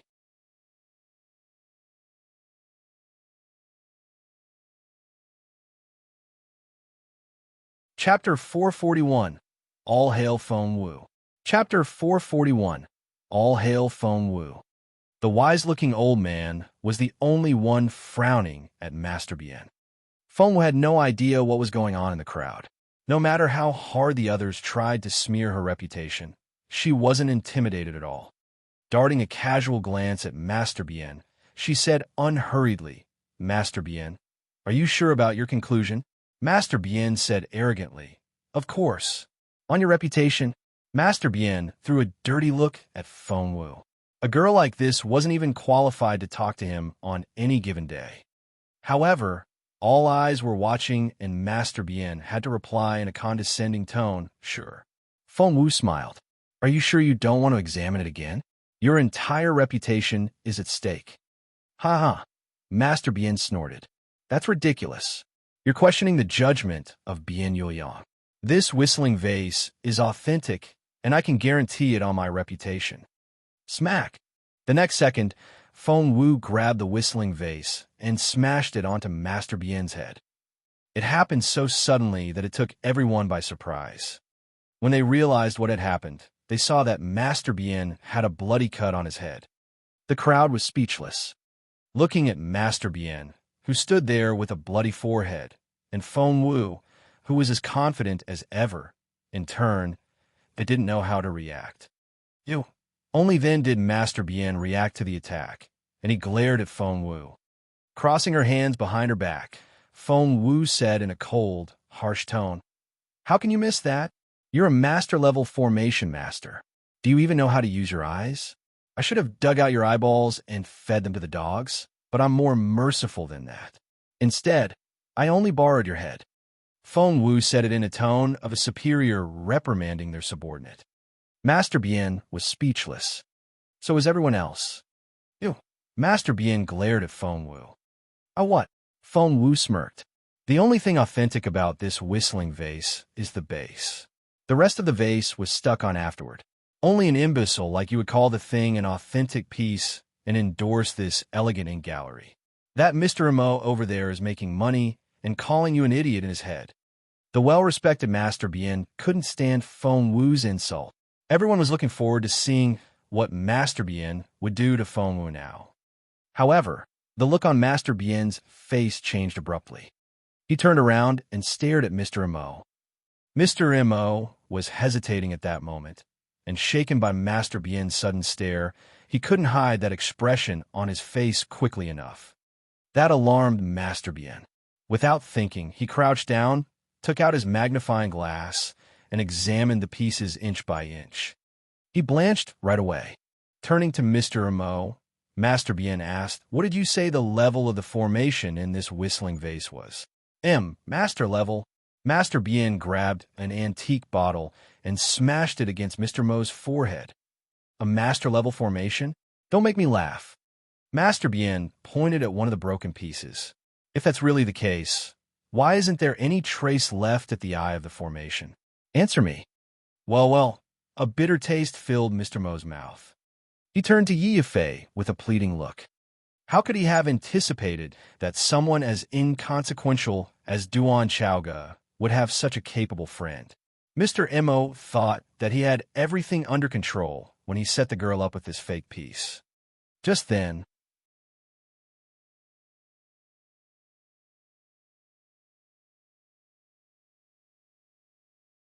Chapter 442. Who's the Old Man? Chapter 442. Who's the Old Man? The onlookers felt like they were on a roller coaster ride. The reversal simply came too suddenly for them to digest. The looks they gave Feng Wu changed again. They forgot all about calling Feng Wu a shameless girl just moments ago. So, she had been right all along. That whistling vase was really a fake. Mr. Mo was selling fake antiques, and by the looks of it, he was doing it knowingly, bamboozling innocent customers with fake pieces. His elegant in-gallery had no sense of shame at all. The crowd began to look the shop over with animosity. Everything Mr. Mo had bragged about became evidence against himself now, and even Yi Fei looked embarrassed. They didn't know what to do. While Master Bien was questioning Mr. Mo, Feng Wu had fixed the broken whistling vase again. She clapped her hands. Done. Master Bien stared at Feng Wu in bewilderment. That's your priority? Fixing that fake piece when we're arguing about a much more pressing matter here? Would nothing fluster this girl? All eyes were on Feng Wu now. Feng Wu only smiled. Master Yue's work is so sought after not because of how precious the actual pieces are, but because of the advanced formations in the whistling vases. The more advanced the formation in a whistling vase was, the better it could help with comprehending skills with the wind attribute. Master Bien and the others nodded. That's right. You're going to buy this with 1,000 low-grade spiritual stones. Feng Wu tossed that repaired whistling vase to Master Bien. Master Bien almost exploded. Since when had he agreed to that? Having been broken twice, this whistling vase was already rickety. There was no way that he could put any formation into it. Plus, having it around would only remind him of the humiliation he had suffered today. No, he wouldn't buy it. However, Feng Wu stood there proudly with a half-smile on her face. She then narrowed her eyes. Master Bien realized that the girl wouldn't cut him loose unless he made the purchase. Fine, I'll take it. Master Bien tossed a pouch to Feng Wu, grabbed the whistling vase, and turned to leave. Feng Wu watched as Master Bien walked out and called after him. Say hi to Priest Wu for me. Priest Wu. The girl was an acquaintance of his master? No way. Master Bien didn't look back and only hurried off with the vase. He couldn't stand to stay here any longer. The room fell silent after Master Bien departed. Everyone looked at Feng Wu strangely. Feng Wu darted a look at Mr. Mo, which made his stomach lurch. The girl's gaze was as sharp as a cold blade, and it gave him the creeps. Feng Wu paid no attention to these people and left with Chaoga. At the same time, Master Bien was walking away quickly with the whistling vase. The longer he looked at it, the more he wanted to toss it away, for it reminded him of how humiliated he had been in Elegant Ink Gallery. Master Bien, someone blocked his way. Looking up, Master Bien saw a wise-looking old man and an elderly steward. The steward was the one who stopped him. With an impassive face, the steward reached out to Master Bien. I'd like to borrow that for a moment. Before Master Bien could reply, the vase was in the steward's hand.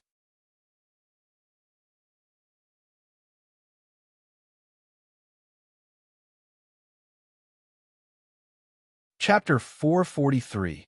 You have no right to be so arrogant. Chapter 443. You have no right to be so arrogant. The elderly steward handed the vase to his master with great respect. Taking the whistling vase, the sagacious old man pressed a palm to the base and examined it with his spiritual essence. His eyes flickered. What impressive formation. The girl had set it up with such dexterous hands while chatting casually at the same time. Her formation skills were unfathomable. At that thought, the sagacious old man gave his steward a look. The elderly steward then tossed a bag of 1,000 low-grade spiritual stones to Master Bien. We'll take this whistling vase. Off you go. Master Bien's eyes lit up. 1,000 low-grade spiritual stones was a considerable amount for him, and he was more than happy to trade this lousy vase for that much money. Sure, of course. Master Bien agreed right away. The sagacious old man smirked as he watched Master Bien leave. What a fool. Master, the old steward grimaced. I think Miss Feng was going to send a message to his master with that vase. As it turned out, Master Bien was unlucky that way and had sold off such a precious vase just like that. Xiao Wu, outside Elegant Ink Gallery, Chowga took Feng Wu's hand and her eyes glistened with tears. Xiao Wu, I knew it. You're the best. You turned things around all by yourself. You surprised everyone. And you totally defeated Mr. Mo. Even Master Bien had to admit his failure and run away. Oh my God, Xiao Wu, you're awesome. Feng Wu looked at her childhood friend. The girl used to be a little more than skin and bones, but now. Before Feng Wu could ask about it, Yi Fei spoke. Feng Wu, that was unexpected. I didn't know you had such sharp eyes. Leaning against a column outside Elegant Ink Gallery's entrance, Yi Fei looked Feng Wu up and down. Although, appraising antiques and repairing them is all that you can do now, right? What else can you do? Can you cultivate? You're still a useless cripple. Shut up. Seeing Feng Wu being insulted made Duan Chowga feel more infuriated than being humiliated herself. Her chest heaved with anger. Feng Wu patted Duan Chowga on the shoulder, then turned to Yi Fei with a calm face. Yi Fei hadn't learned anything from her failed attempt to frame Chowga. Feng Wu had already forgotten about the girl, but she just wouldn't go away. Since Yi Fei was so eager to have her face slapped again, Feng Wu was happy to oblige. Miss Yi, how can I help you? Feng Wu glanced at her. It's nothing, really. I only have one question for you. Do you still remember Zhuoqing Wan, the girl who was less capable than you back then? The girls and boys behind Yi Fei roared with laughter at those words. Zhuoqing Wan was also born with true phoenix blood, but back then, she was nowhere near as famous as Feng Wu, and hardly anyone knew about her. Have you heard? Zhuoqing Wan is already a spiritual elder now, said Yi Fei. Whereas you, well, you don't have a speck of spiritual essence. How could you bring yourself to come back to the Imperial capital at all? I would have hung myself if I were you, instead of asking to be humiliated here. Shut up. Chowga felt so sorry for Feng Wu, and she believed that Xiao Wu could only feel even more upset. She tried to jump at Yi Fei, but Feng Wu stopped her. Duan Chowga, you have no right to be so arrogant. Yi Fei looked bemused. She then pointed at Feng Wu. Do you think Feng Wu will be able to protect you like she did when you were little? Even if she wants to, can she? Xiao Wu is the best. I won't allow you to insult her like this. Chowga was so enraged that the rims of her eyes turned red.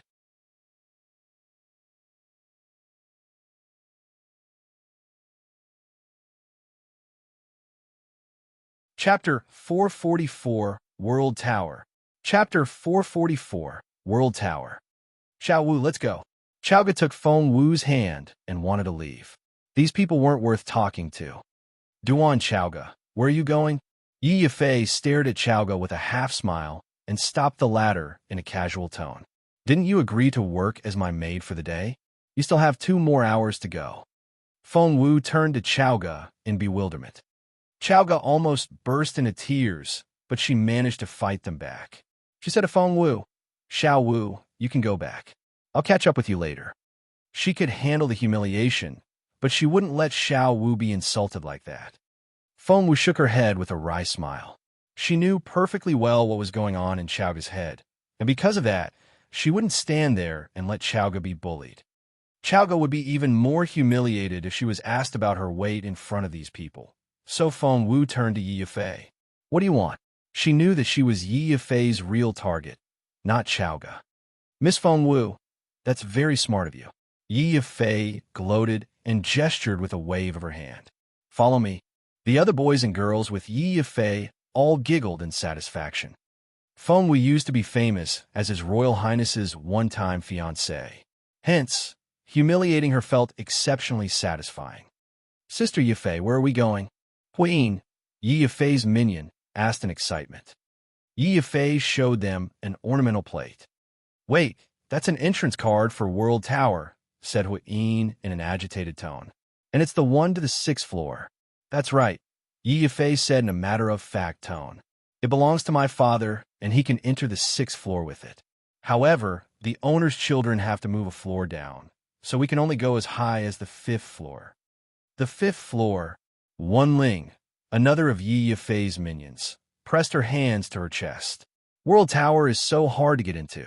Even the 1st floor requires a person to be a 7th-ranked official or the owner of a medium-sized business. Huayin added, plus, the entrance card only applies to immediate family. Uncles can't lend theirs to their nieces. She gave Feng Wu a contemptuous glance when she said those words. Feng Yanfeng, a third-ranked official, held the highest position in the Feng clan. Unfortunately, he was Feng Wu's uncle, not father. Let's go. Yi Yifei had come up with a number of ways to make Feng Wu miserable. She hadn't said anything for a couple of minutes because she was trying to decide which method she would use first. Or should she use them all at once? Seeing that Feng Wu was going to follow the group, Chaoga tugged at her sleeve in a hurry. Xiao Wu, don't. Feng Wu tilted her head and looked at Chaoga. Chaoga shook her head repeatedly. However, Feng Wu only smiled at her. Why not? Let's go. Yi Yifei darted a contemptuous look at Feng Wu. Poor yokel. If only you knew that His Royal Highness is the owner of World Tower. She could foresee a party where everyone would have so much fun humiliating Feng Wu. Yi Yifei presented her plate at the entrance to World Tower. Miss Yi, welcome to Dancing Floor. Each of World Tower's floors had its own name, and the fifth was known as Dancing Floor. A teenage girl with lithe and graceful movements led them all the way up to Dancing Floor. World Tower was as incredible as it was said to be. The head waitress was exceptionally attractive and looked as pretty as Yi Yifei and the other young ladies. However, despite how pretty she was, no one dared to take liberties with her. Even flirtatious words were off limits.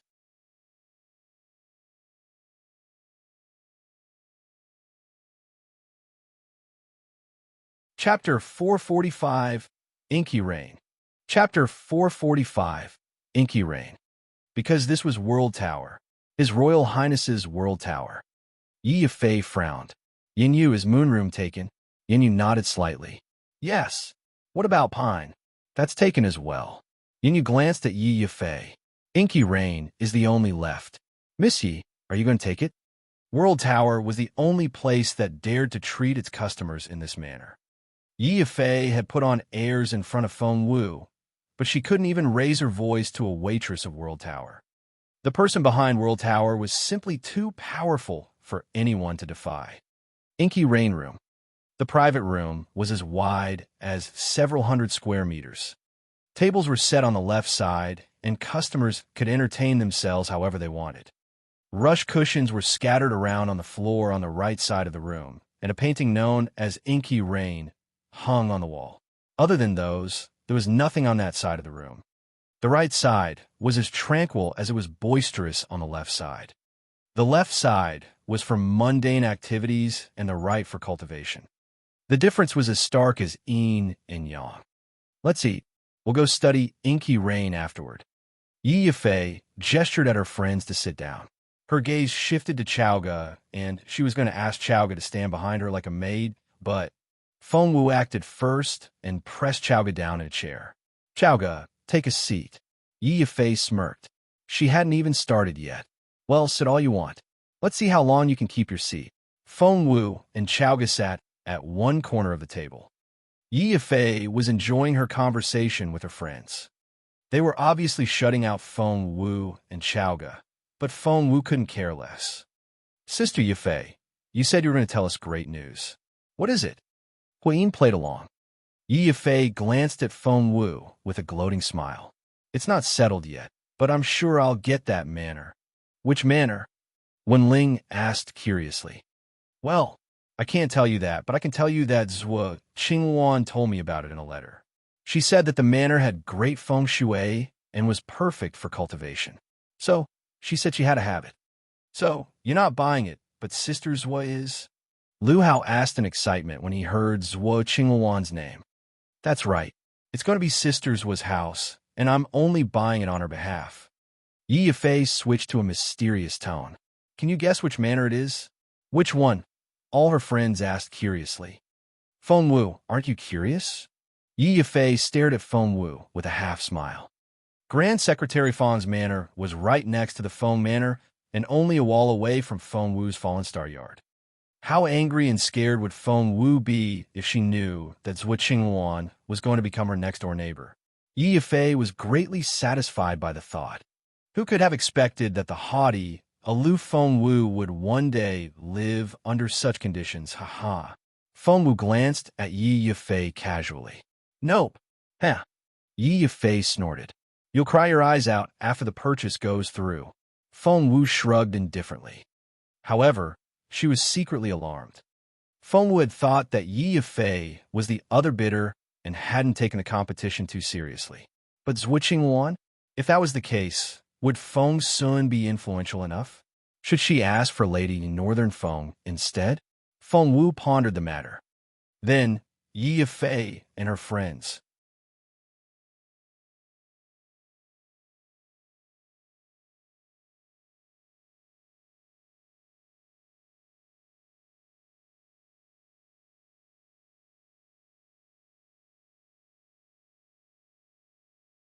Chapter 447.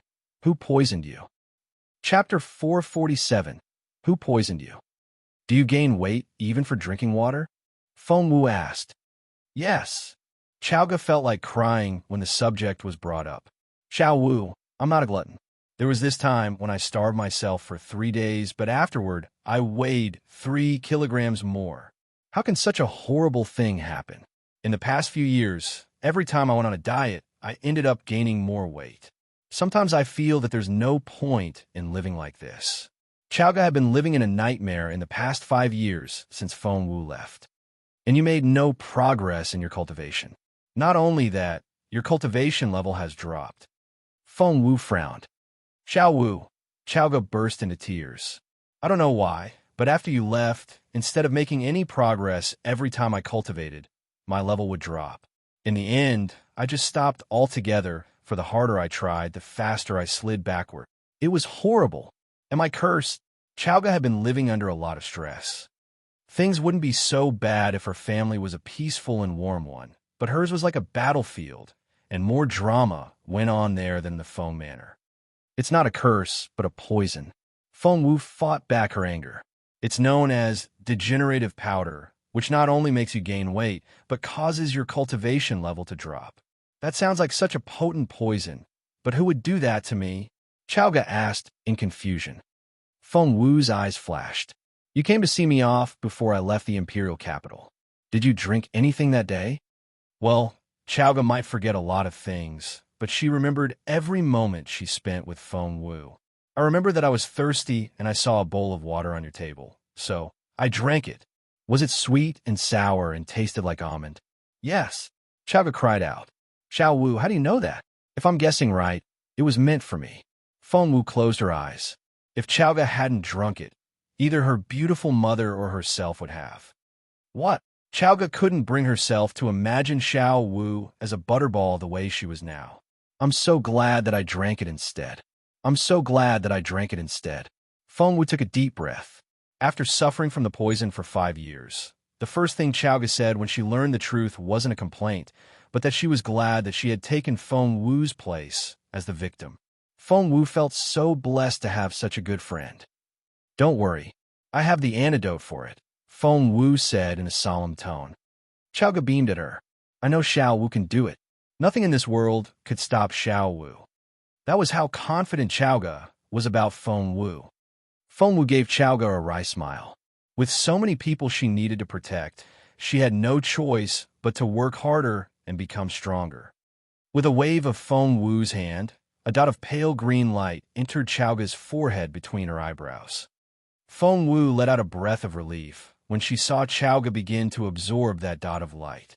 Looking up, Feng Wu observed inky rain hanging on the wall. It was a painting of inky dots splattered all over a piece of white paper, and there didn't seem to be a pattern to them. Those two are so dumb. Seeing Feng Wu and Chowga sitting in front of inky rain in a trance-like state, Yi Yifei spoke in a taunting voice.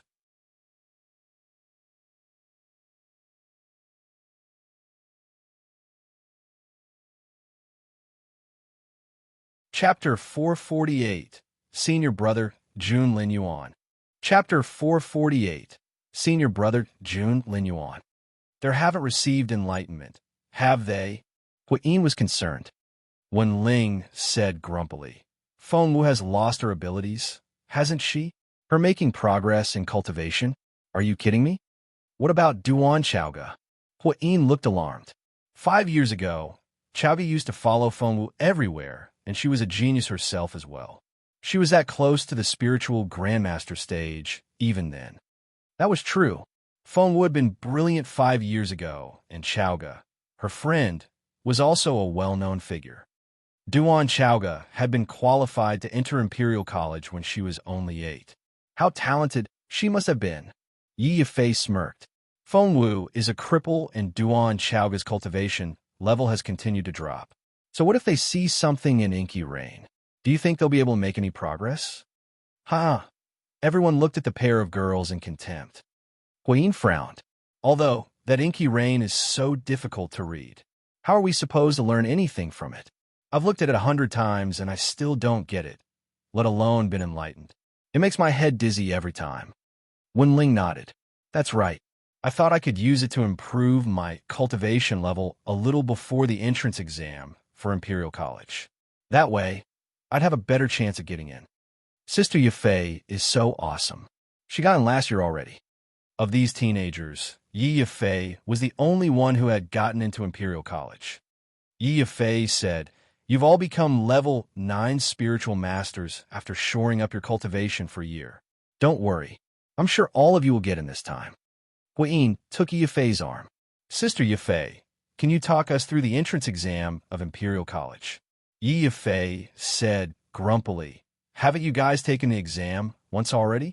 I know you all failed last year, but have you forgotten all about it already? Fine, I'll talk you through it," she said in a gloating yet reluctant voice. The entrance examination of Imperial College has a literary component and a martial component.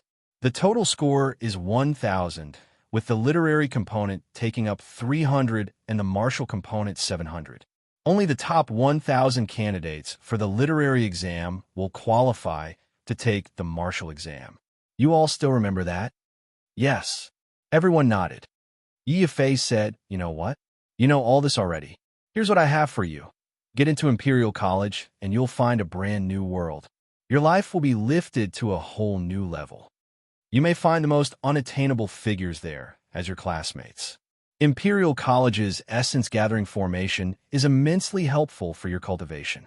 Everyone is ranked at Imperial College, and you'll be motivated to work harder by all the competitors. Most important of all, young Lord Feng is a nominal student of Imperial College. Even His Royal Highness, the respected crown prince of our empire, is a nominal student of Imperial College. We address him as senior brother in private." Wow! The others covered their mouths in excitement. His Royal Highness? His Royal Highness? That's right. Yi Yifei nodded.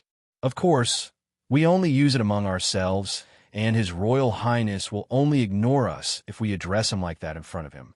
But at least, that's quite an intimate form of address, isn't it? I have to get into Imperial College this year. Eyes sparkling, Huayi made a fist. The others did the same. To them, the Crown Prince and his friend were too out of reach. You're tuning in to the Warrior Lore YouTube channel. Don't forget to subscribe and join us on this journey to catch the most captivating stories.